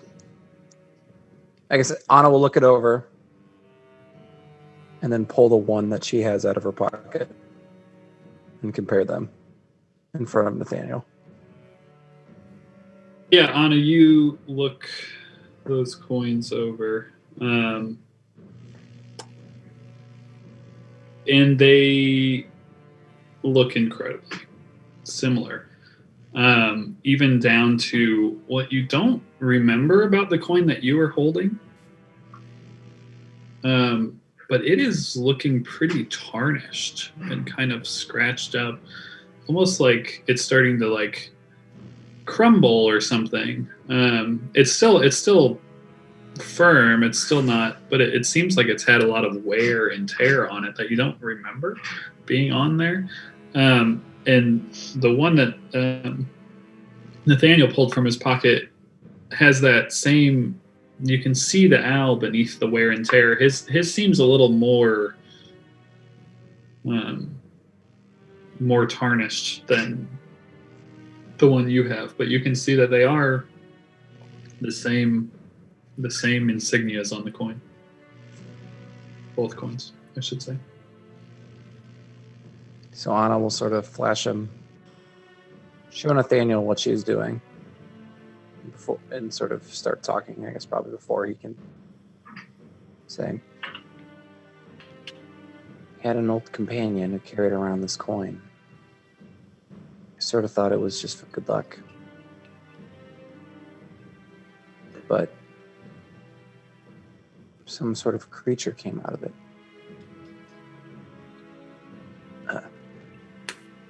Sort of fiend and undead owl or something. I don't know. There was a lot going on, and we didn't get much of a chance to. We didn't get much of a chance to ask him about it or investigate. Actually, it was the man we killed outside the door. Oh. I heard some of that conversation. Yes, he was very. Oh, I didn't know, but he seemed very interested in becoming a demon lord himself. But I don't know, some sort of fiend that came out of this coin. I don't know why. Well, I can tell you this one has never done anything of note. I've had a couple of wizards look at it. They say it's non-magical. But the fact that it just appeared, and now that there's 2 of them, feel like it should be terrifying, but for me, it's encouraging. I feel like I must be on the right track.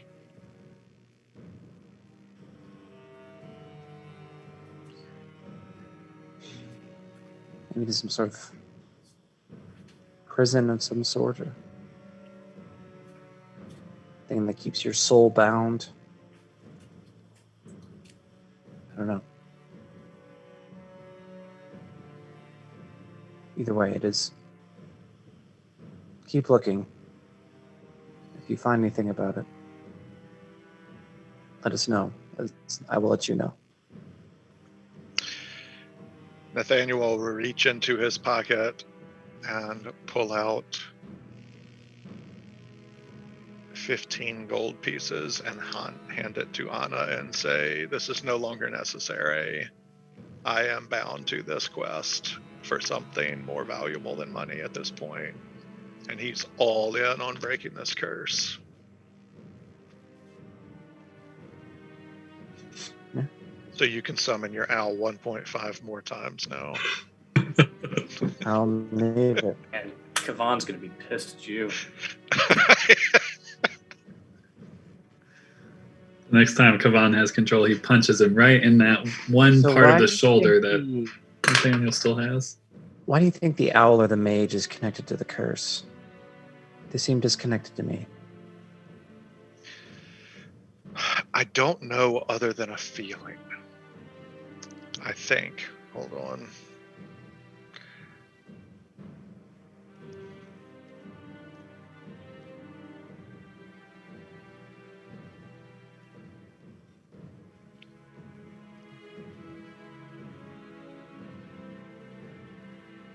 Yeah, I don't think he knows other than that it was an extraordinary event and not soon after the curse took place. And he may be totally wrong about this. Like, these might be 2 independent events, but that's what he has surmised in his head. That somehow this Sandro character beat death somehow, and because he was the one that tried to kill him by killing him in his sleep, this is his revenge. Well, I'm at my wit's end with this thing. It reminds me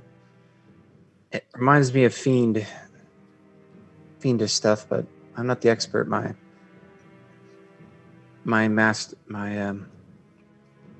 doyen was Fillmore. But if you ever come across a blood hunter, or when we go to Greyforge someday, remind me that we need to put it in front of him. He knows more than I do.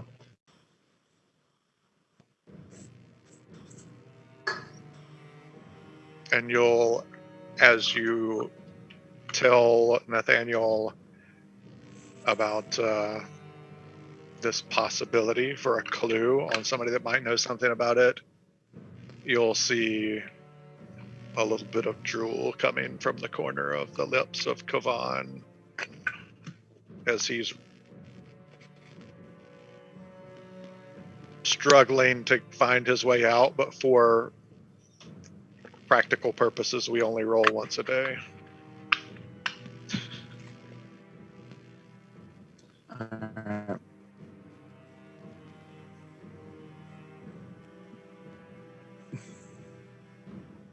Muted. Anything else over the 3 days that anyone wants to cover before you arrive at the shrine?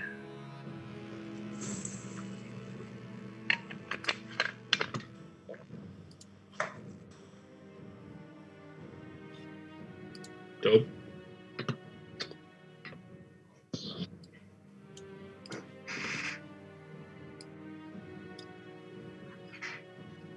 One of the coolest maps we've ever been. Let's see.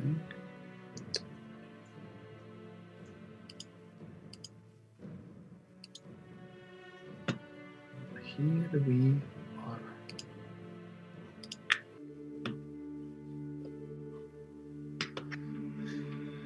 You arrive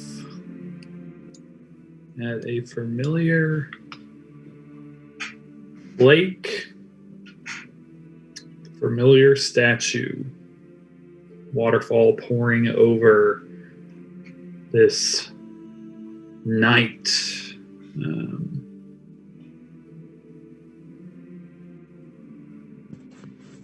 For Sarah, for Kavan, or Nathaniel today, it's your first time laying eyes on this massive thing, this beautiful scene. Which you would know by now, as I'm sure your companions have told you, that they believe a shrine lies behind it.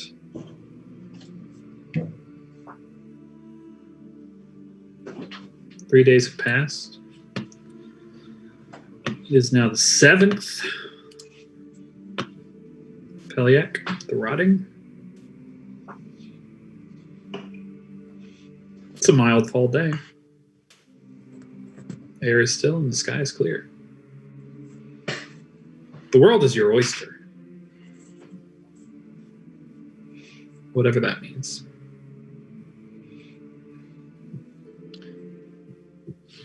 We go behind the falls.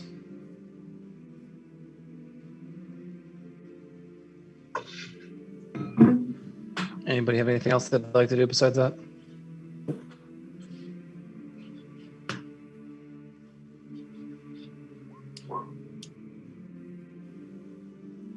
Oh yeah.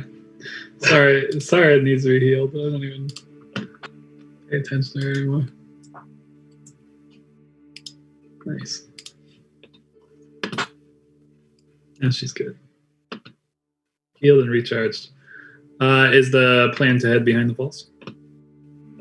Okay. I'm just going to group you together. It's easier to move you as a group. Remember when we fought that giant electric dog? Fun times. That's definitely what it was called, I'm sure.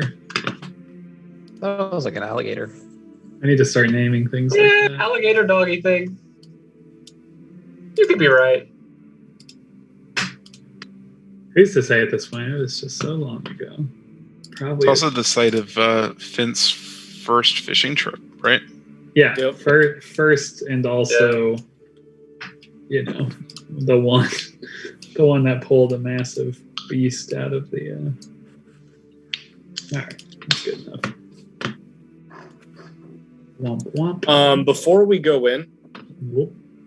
Yep. Steve would ask Arthur if before we all like walk all over the area, does he see like any signs of footprints or maybe someone passing through recently, either in the area by the waterfall or in the place you just had us, Michael? Both those spots, Stephen would say we should maybe check out.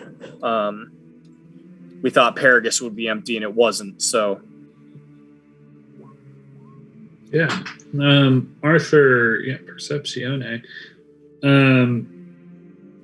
Roll me a survival too after that. You'd get an advantage on that, right? Just because favored terrain.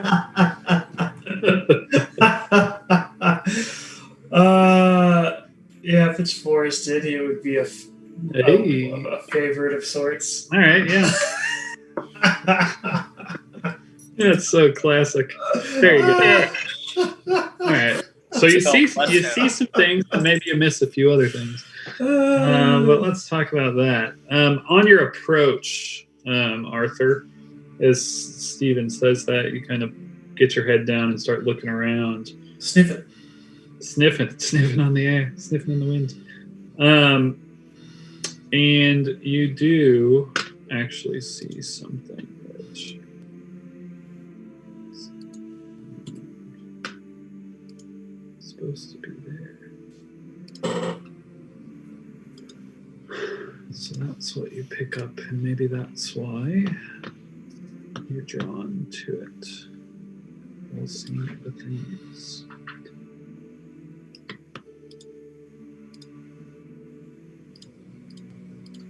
Arthur, there's a lot of like brush and a lot of like, I don't know, like how to describe plants and roots and shit that's like kind of all overhanging into the water. It's kind of like almost like netting of these roots and vines and overgrowth. And down in this region, Arthur, you spot what looks to be a corpse amongst the roots, kind of like almost like entwined. It's like partially underwater. You can tell from here that it's fairly bloated. Looks to be pretty waterlogged. But you pick up on that. And then as you see that and you start looking around just to catch signs of broken brush or anything like that, and you don't see anything like super distinct, but there are a few instances that look like animal dung, fairly fresh, like within maybe a few days. Kind of just a couple piles of some kind of larger animal, but your eyes are a little more focused on the corpse in the water. Isabel, is there any hope? How long does it look like it's been dead? From this distance, you can tell that it's been dead for a good period of time. There's days, possibly weeks. It's hard to tell exactly without getting up in there, but not a short time. Does it look dangerous footing to get closer to the corpse? Not necessarily dangerous. You're going to get your boots wet if you're going to get in there, but doesn't seem. And Arthur will stow Philia Faye for the moment, and pulling forth the black tongue. Are you trying to put her in your satchel? Flame tongue spear. Or just over your shoulder? Just be over the shoulder. All right, just wondering. Yeah, she has preferences. What's her preference? Satchel. Oh, definitely not Satchel. Yeah, he'll. They've been playing nicer. And he'll take the flame tongue spear and prod the corpse. Yeah, do prod it. You can feel that the skin will pretty give way pretty easily underneath, and just kind of like trying to gently kind of like see if this thing moves or anything like that. It does not. It does seems dead. Seems unlived. That's probably totally how that should be said. Double negative on unlife. He will stow the spear. Draw. He's got a knife. He grabs a knife that he definitely has and kind of works away at some of the roots, so he is able to grab hold of the corpse and drag the corpse more inland. Dope. Yeah, as you start to try and set this corpse free out of this kind of cage of roots and stuff, you can get a good look at it. It's seems squat, fairly squat. It does appear dwarven, female as far as you can tell. It seems like the water has kind of accelerated the slopping of the skin. If I, that's going to be my best description there. Gross. Thank you. The clothes, though pretty like waterlogged, they are tattered and fairly soiled, but they look like they might have been nice clothes to begin with. Like maybe even to the line of like towing like fancier, nicer clothes. But Definitely clothes, not armor of any kind. Yeah, it seems like mostly robes, robed attire. There's no armor to be found. After you get her over to out of the roots, maybe onto more dry land, roll a investigation check. I'll help. Dope. I'd like to apologize ahead of time. You got advantage with that helpy. 13 is good enough, though. Oh, well, there you go. Double 13s. Double 13s, even better. Double lucky 13s. Yeah, you start kind of looking through just to try and get an ID or something. You confirm that this is definitely a dwarven female, kind of darker skin. The clothes, not really identifiable, but you do find that there is a chain around her neck, like a necklace, that's kind of cutting into that kind of soft waterlogged skin a bit. But at the end of the chain is a golden symbol of a hammer that Isabel and probably many others would be able to quickly identify as the symbol of Ulfried, the Dawn Hammer, the holy symbol. And there is also some pretty apparent wounds in her chest and stomach. Look to be stab wounds. Like a piercing weapon versus like claws. It looks like multiple jabs with like some kind of dagger or shiv of some kind. Yeah, less tearing, more piercing. Isabel, are you able to speak to it like you did before? Have to wait a day. Did you say wait a day? Yeah. Yeah, bummer. Yeah. Isabel, can you tell if these wounds were self-inflicted? You should know that.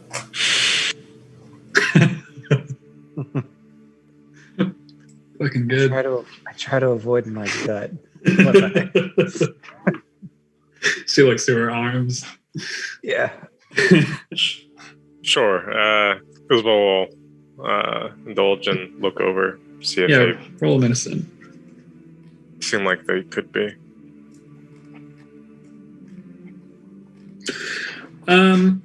Kind of looking at it, you at first are kind of unsure, but as you start to turn the corpse over, you see that the ones that you're finding seem like exit wounds on the front of the body, and the entry wounds seem to be on the back. So you don't think that it was self-inflicted, unless a very dexterous being did it. Yeah, it seemed like this person was stabbed in the back multiple times.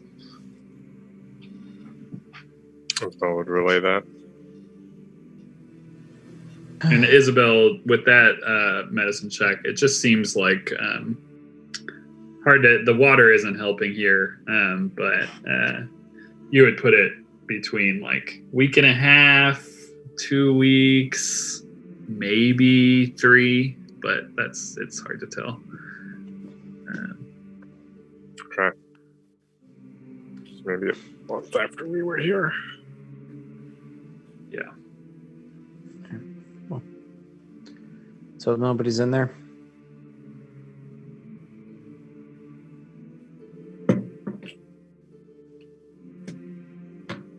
Sorry. Do you mean in the corpse? No, just in the... do we have anything else to do besides... Or do we want to go back? Behind the falls. Probably just go to the falls now. Nope.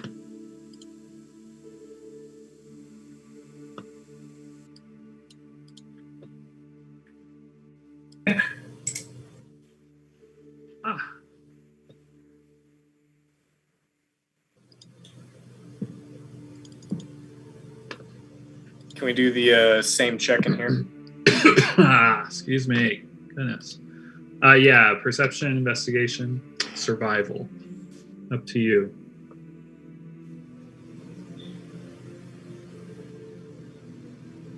Yeah, 23s. What up? Just trying to like look to see if anybody's been here. Yeah, so as you guys start to enter, there are some things that are different on immediate. Immediately you notice that there are some big ass logs kind of thrown up against this wall here. They look like trees that had been like kind of roughly chopped down. And as you get closer to them, you notice that one side of each is like pretty like splintered and kind of like smashed a bit. And there are a plethora of like wood chip in the region closest to the door. Seems like bark and wood chips kind of scattered. And there does look to be some displacement in the mud back here. There seems to be some tracks of things moving through. It's hard to tell exactly what, just because the amount of it's very wet back here. So it's just kind of sloshy. There's a lot of like large pillows and everything, or pillows, Jesus, large puddles. There's just pillows everywhere. There's large puddles everywhere. There's some big footprints that seem like bigger than human size. But then there also seems to be like just normal like human-sized footprints. There's been a lot more movement back here. That's just immediately apparent. Does it seem like they tried to use it as a battering ram? Yeah. As you kind of like look that over, and it does seem like this was these two big ass logs were like slammed repeatedly against something. And as you look at the door looks completely unharmed. Nice. Okay.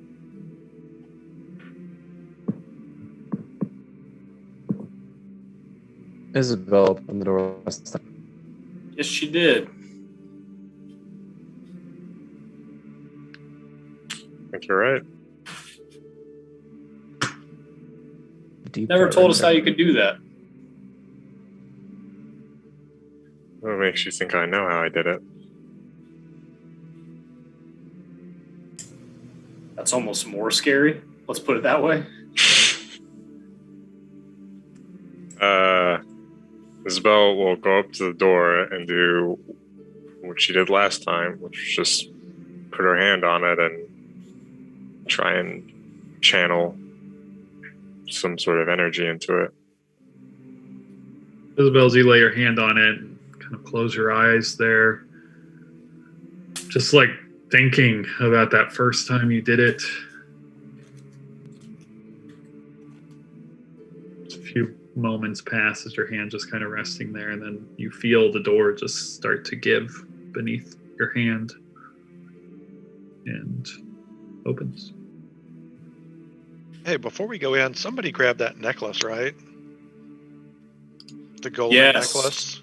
Totally. Somebody did. I don't know I'll who go did. get it. I heard that. There it is. Somebody grabbed it. Arthur's got it.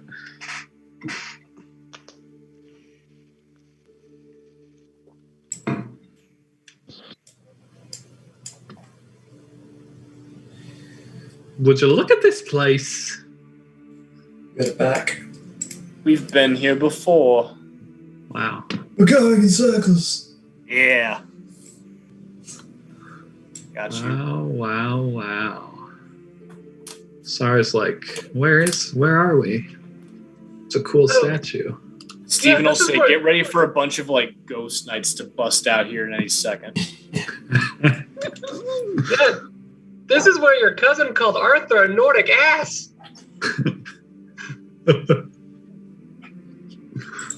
Suri's been watching the YouTubes. Yeah, that's quite a pull right there, Bartlett. Oh yeah. Because he didn't want to leave. So if I remember correctly, Isabel tried to open a door, and that's when all the knights came out. Yeah, I think we should first look for a spot, especially seeing is the dead dwarf's holy symbol, is it kind of similar to the one Nothgeith gave Isabel? Like just in size and shape? No, so this one is just like imagine just a small like flat necklace. Oh, okay. So this one just is like kind of a small adornment, just on a gold chain, just kind of a flat, very, very small, like, no bigger than a quarter of the Dawn Hammer, which is the symbol of Ulfried. So yeah, not like a chunky, piece with like, physical 3 dimensions. It's just a small, like something that someone might wear as like just kind of a regular adornment necklace. I still think it's a good thought, Stephen, of look for somewhere to maybe present the National Treasure Indiana Jones doorknob. Yeah. Steven will start doing an investigation on the statue. Okay.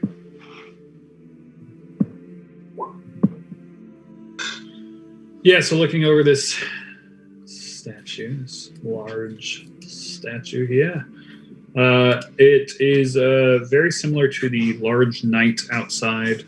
As you remember, the knight on the map had a sword, though it actually has a large hammer, large smith's hammer. And this is just a big ass like statue made of. It looks like plate, like it's like the full metal plate mail, like big ass, 12, 14 foot tall knight, just clutching this massive hammer.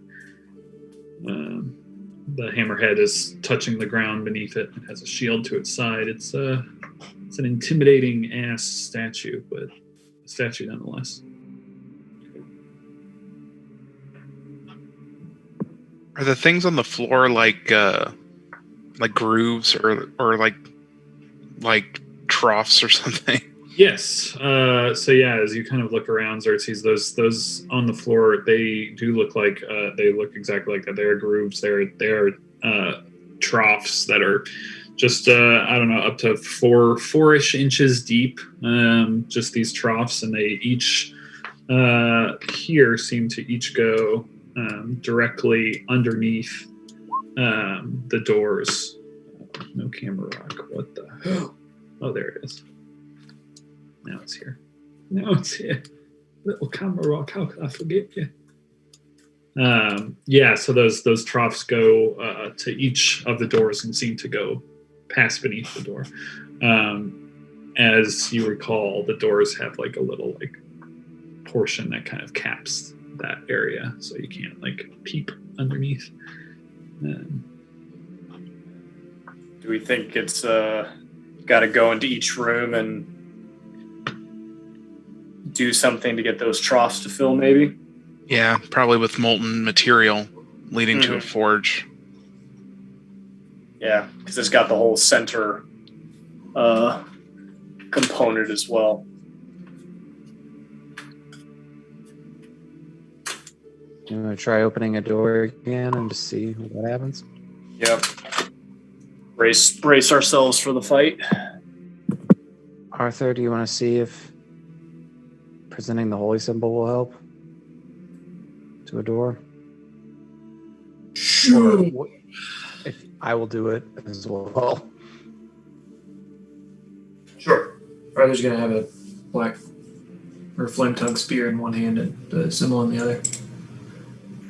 Which door are you approaching? So the four doors are actually, well, these four doors. So the northern doors are these large doors. They just have like decorative carvings upon them. These four doors here, bop, bop, bop, and bop, each have in the center kind of this indention resembling a hammer. This one here, where Lunas is, and the one we're closest to Stephen, both have these two like kind of longer crossed hammers that are kind of indentions on the door. The one nearest Arthur and then the one nearest Isabel is a single hammer that more kind of is like the dwarven large kind of Thor hammer, if you will, indention in those two doors. Do the symbols on the necklace seem to fit pretty closely? So yeah, looking at the symbol on the necklace and the door that you are nearest to, Arthur, it's a representation of the same imagery. It's kind of that more of the Thor hammer, but obviously the necklace is very small, and then the indention of the door is like full sized. It looks like if you had a hammer, you could put it in that. You know, it's that big. Gotcha.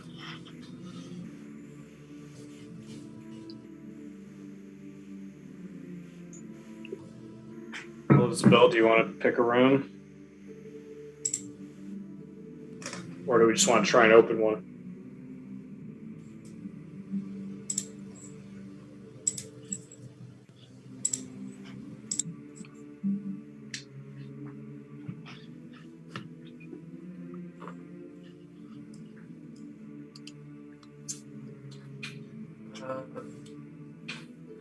This one's fine.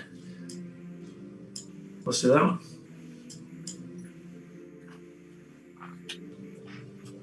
Presents the symbol. Oh. Nothing seems to happen as you present the symbol to the door. Isabel, your turn. Puts away the symbol.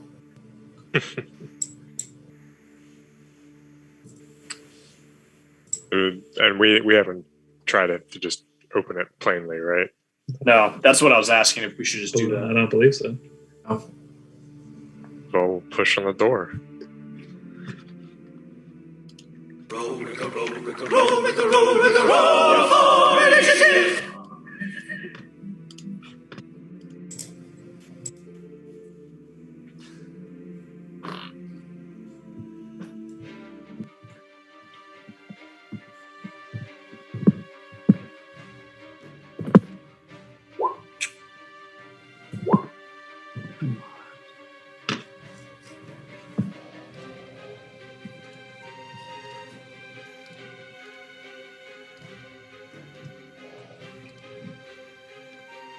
So annoying.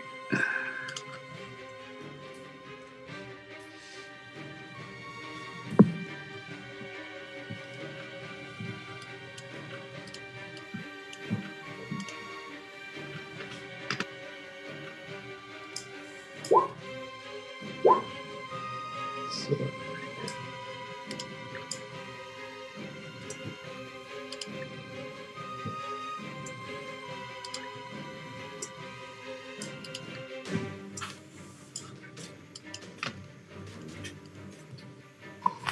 Smart of Sarah to hide behind the statue. Yeah, it's like she knows something was up. God damn it, Sarah.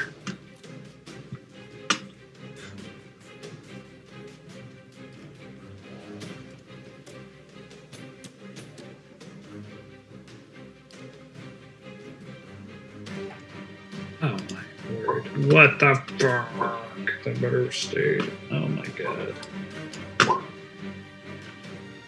So stupid.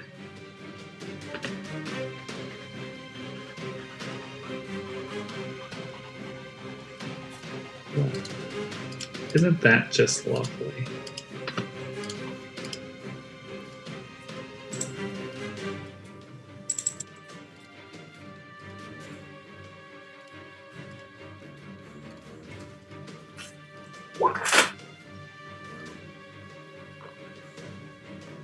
Right.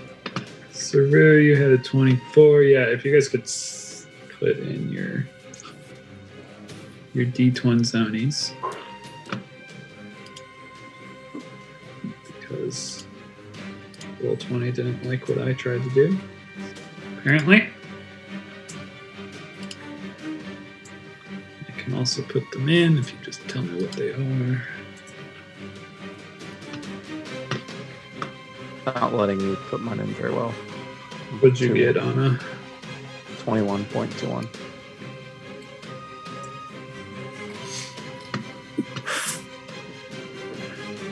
Izzy, 20.14. You guys rolled hot. What else? Arthur, 7. Sarah, what did I roll for Sarah? 3? Steve-O? 11? 11. All right, let's see if this works this time. Descending. Thank you.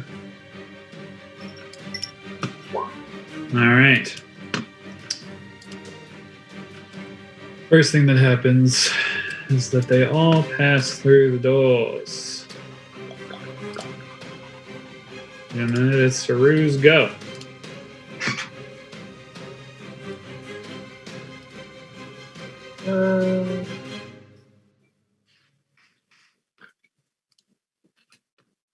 They look like this, if you remember.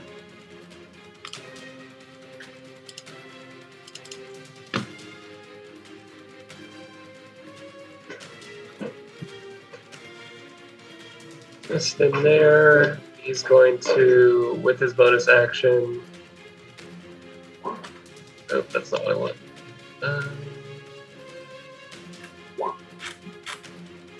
He's going to activate the Sun Sword. Oh shit. Even though the light itself doesn't do anything. At least have it on. I don't know what the bright light is. 20? 30? 15. 15 bright, 15 dim.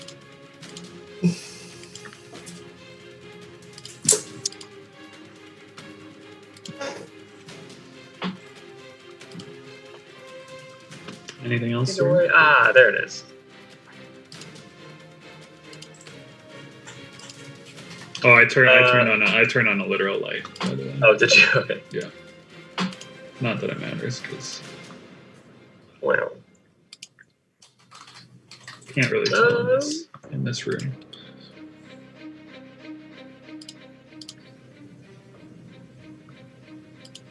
And I think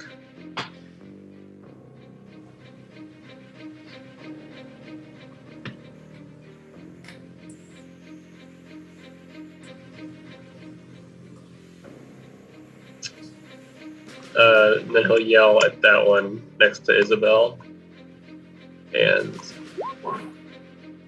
tell her to watch out, Izzy.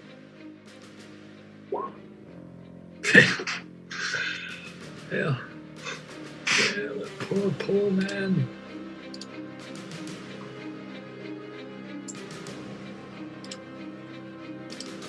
Butte, anything else, sir? Nope.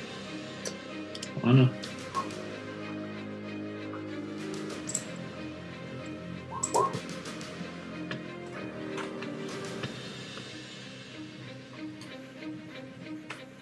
Anna's gonna step up to that one.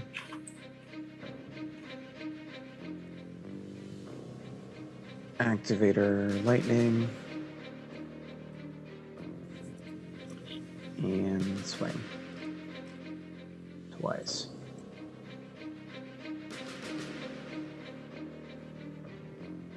Wow. 21 and 19 both hit.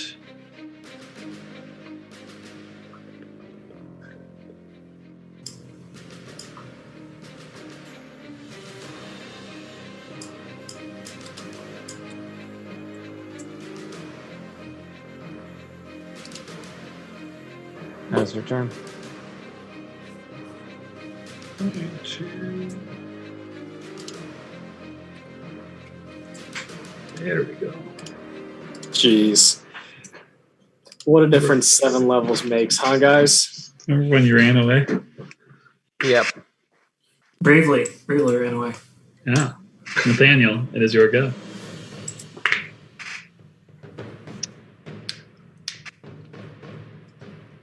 Nathaniel. I'm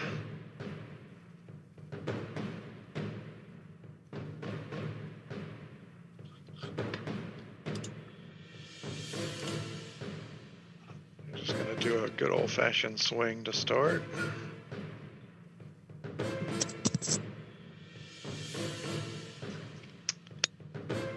With the -5 or without? With. I'll have it right from now on. That'll miss. Well, he's going to have to hit this one again then. 16 to hit, you say?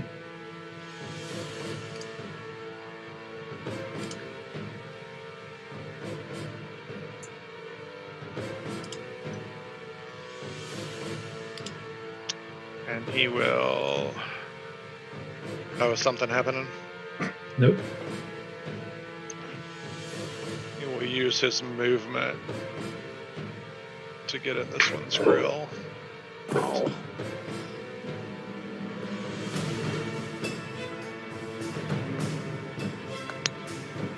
Anything else? That's my turn. Isabel. Isabel will step towards the center and use her channel divinity, turn undead. Wow, it's like old times. It's like old times. What do I need to roll? Con save, I believe, right? Or is it wisdom? Wisdom. Is he? Yeah. DC 16. Bottom left. Top right. Bottom right. 2. Effective. What's the CR? Yeah, if they're CR1 or less.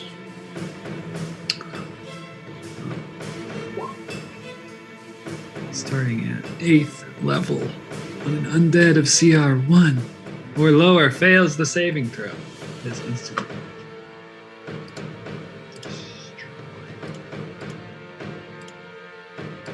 Oh, Does that make you happy or sad about running away that first time in the cave? Pretty sad. As those two explode in a phase of dust or whatever ghostly ectoplasm, you hear ding, ding, ding, ding as the hammers they were wielding impact the ground. Once spectral, now physical. Smith's hammers. Found the key, guys. Anything else, Isabel? Nope. This one's dead. This one's not.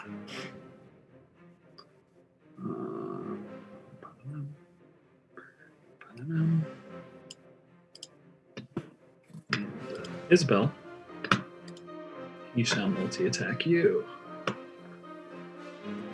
First, 19! Hits.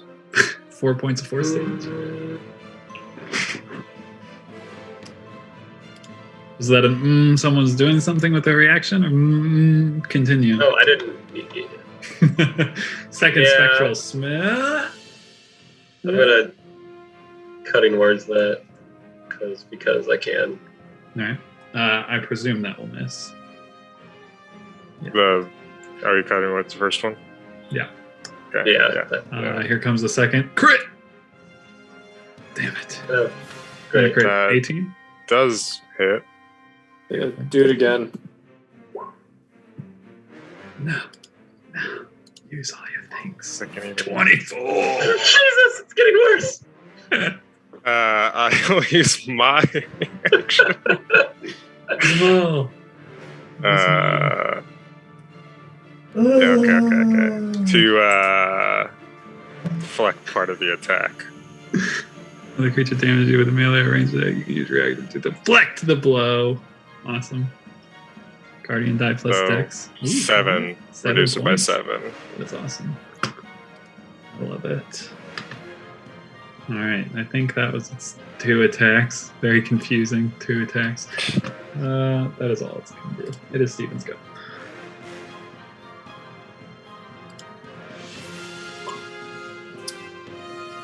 Scorching Ray, 2nd level.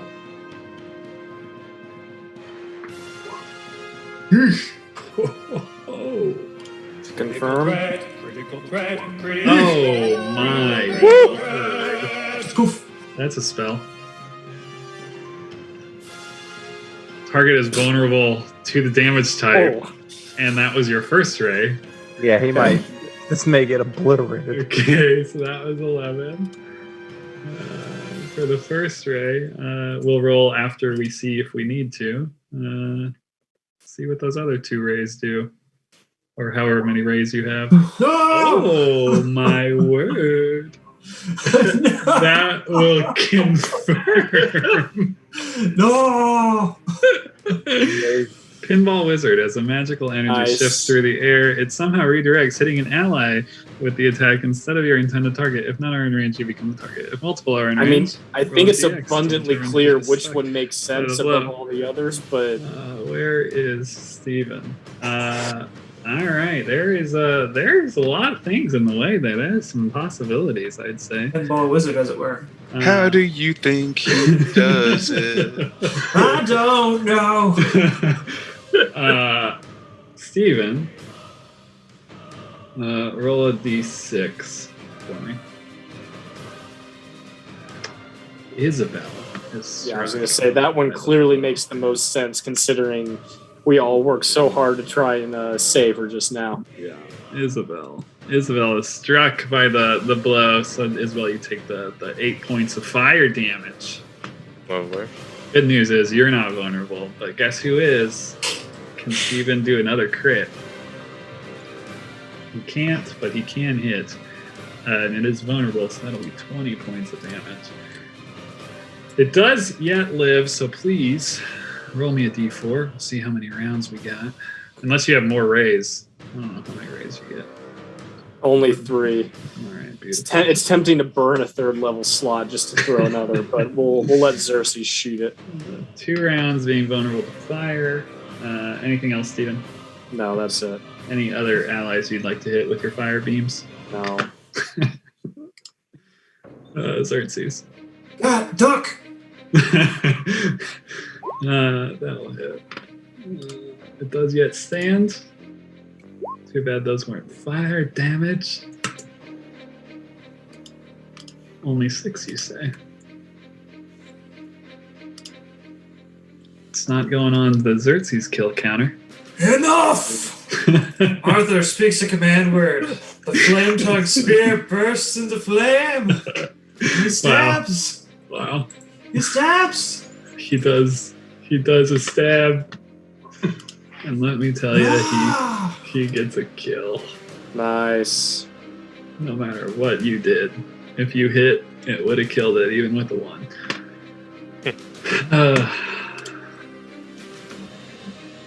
Nothing seems to happen, though. Just a waste of 2 bullets more than anything. Yeah. Waste of a lot of stuff, but hey. I bet that was worth 50 experience points each. I stand by the decision. No, it was. To run the first time? Yeah. Yeah, absolutely. All of us were there. You were using a crossbow. Yeah, we didn't have anything to damage them. That was the biggest problem. Yeah, no. I mean, what level were you even?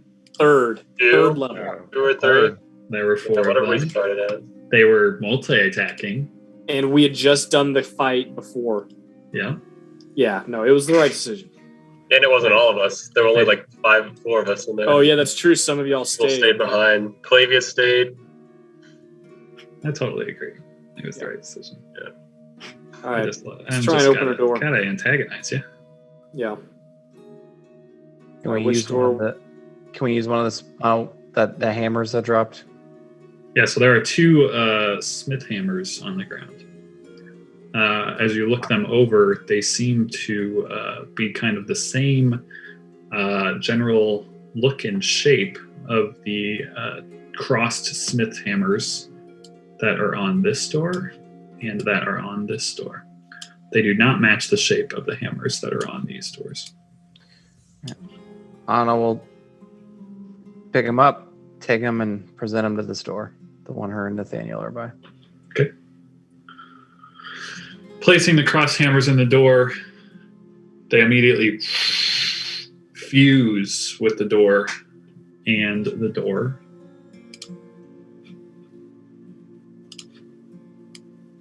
opens. Before you, you see a long hallway where the trough kind of continues to the hallway's end. At the end of the hallway, you see this small bowl in the ground. There doesn't seem to be anything in that bowl. And on the right side of the hallway, it seems the hallway continues.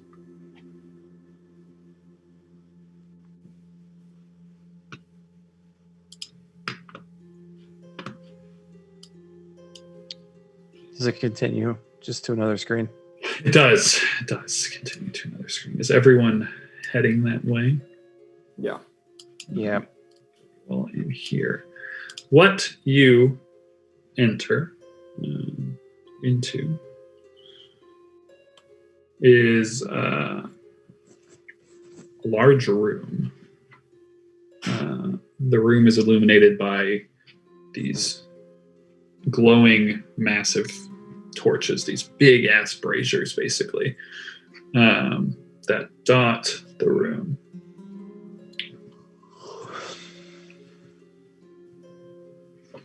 Right kind of where you enter within the first 20 feet is this pedestal. Upon that pedestal is what Xerxes would probably identify as a mold that could be used to fill with this kind of liquid metal, this superheated metal to form something. The mold is one that is in the shape of a hammer, as you may have guessed. And beyond that mold, kind of hanging on these racks, these endless racks, as you realize how deep this room goes, as you see these braziers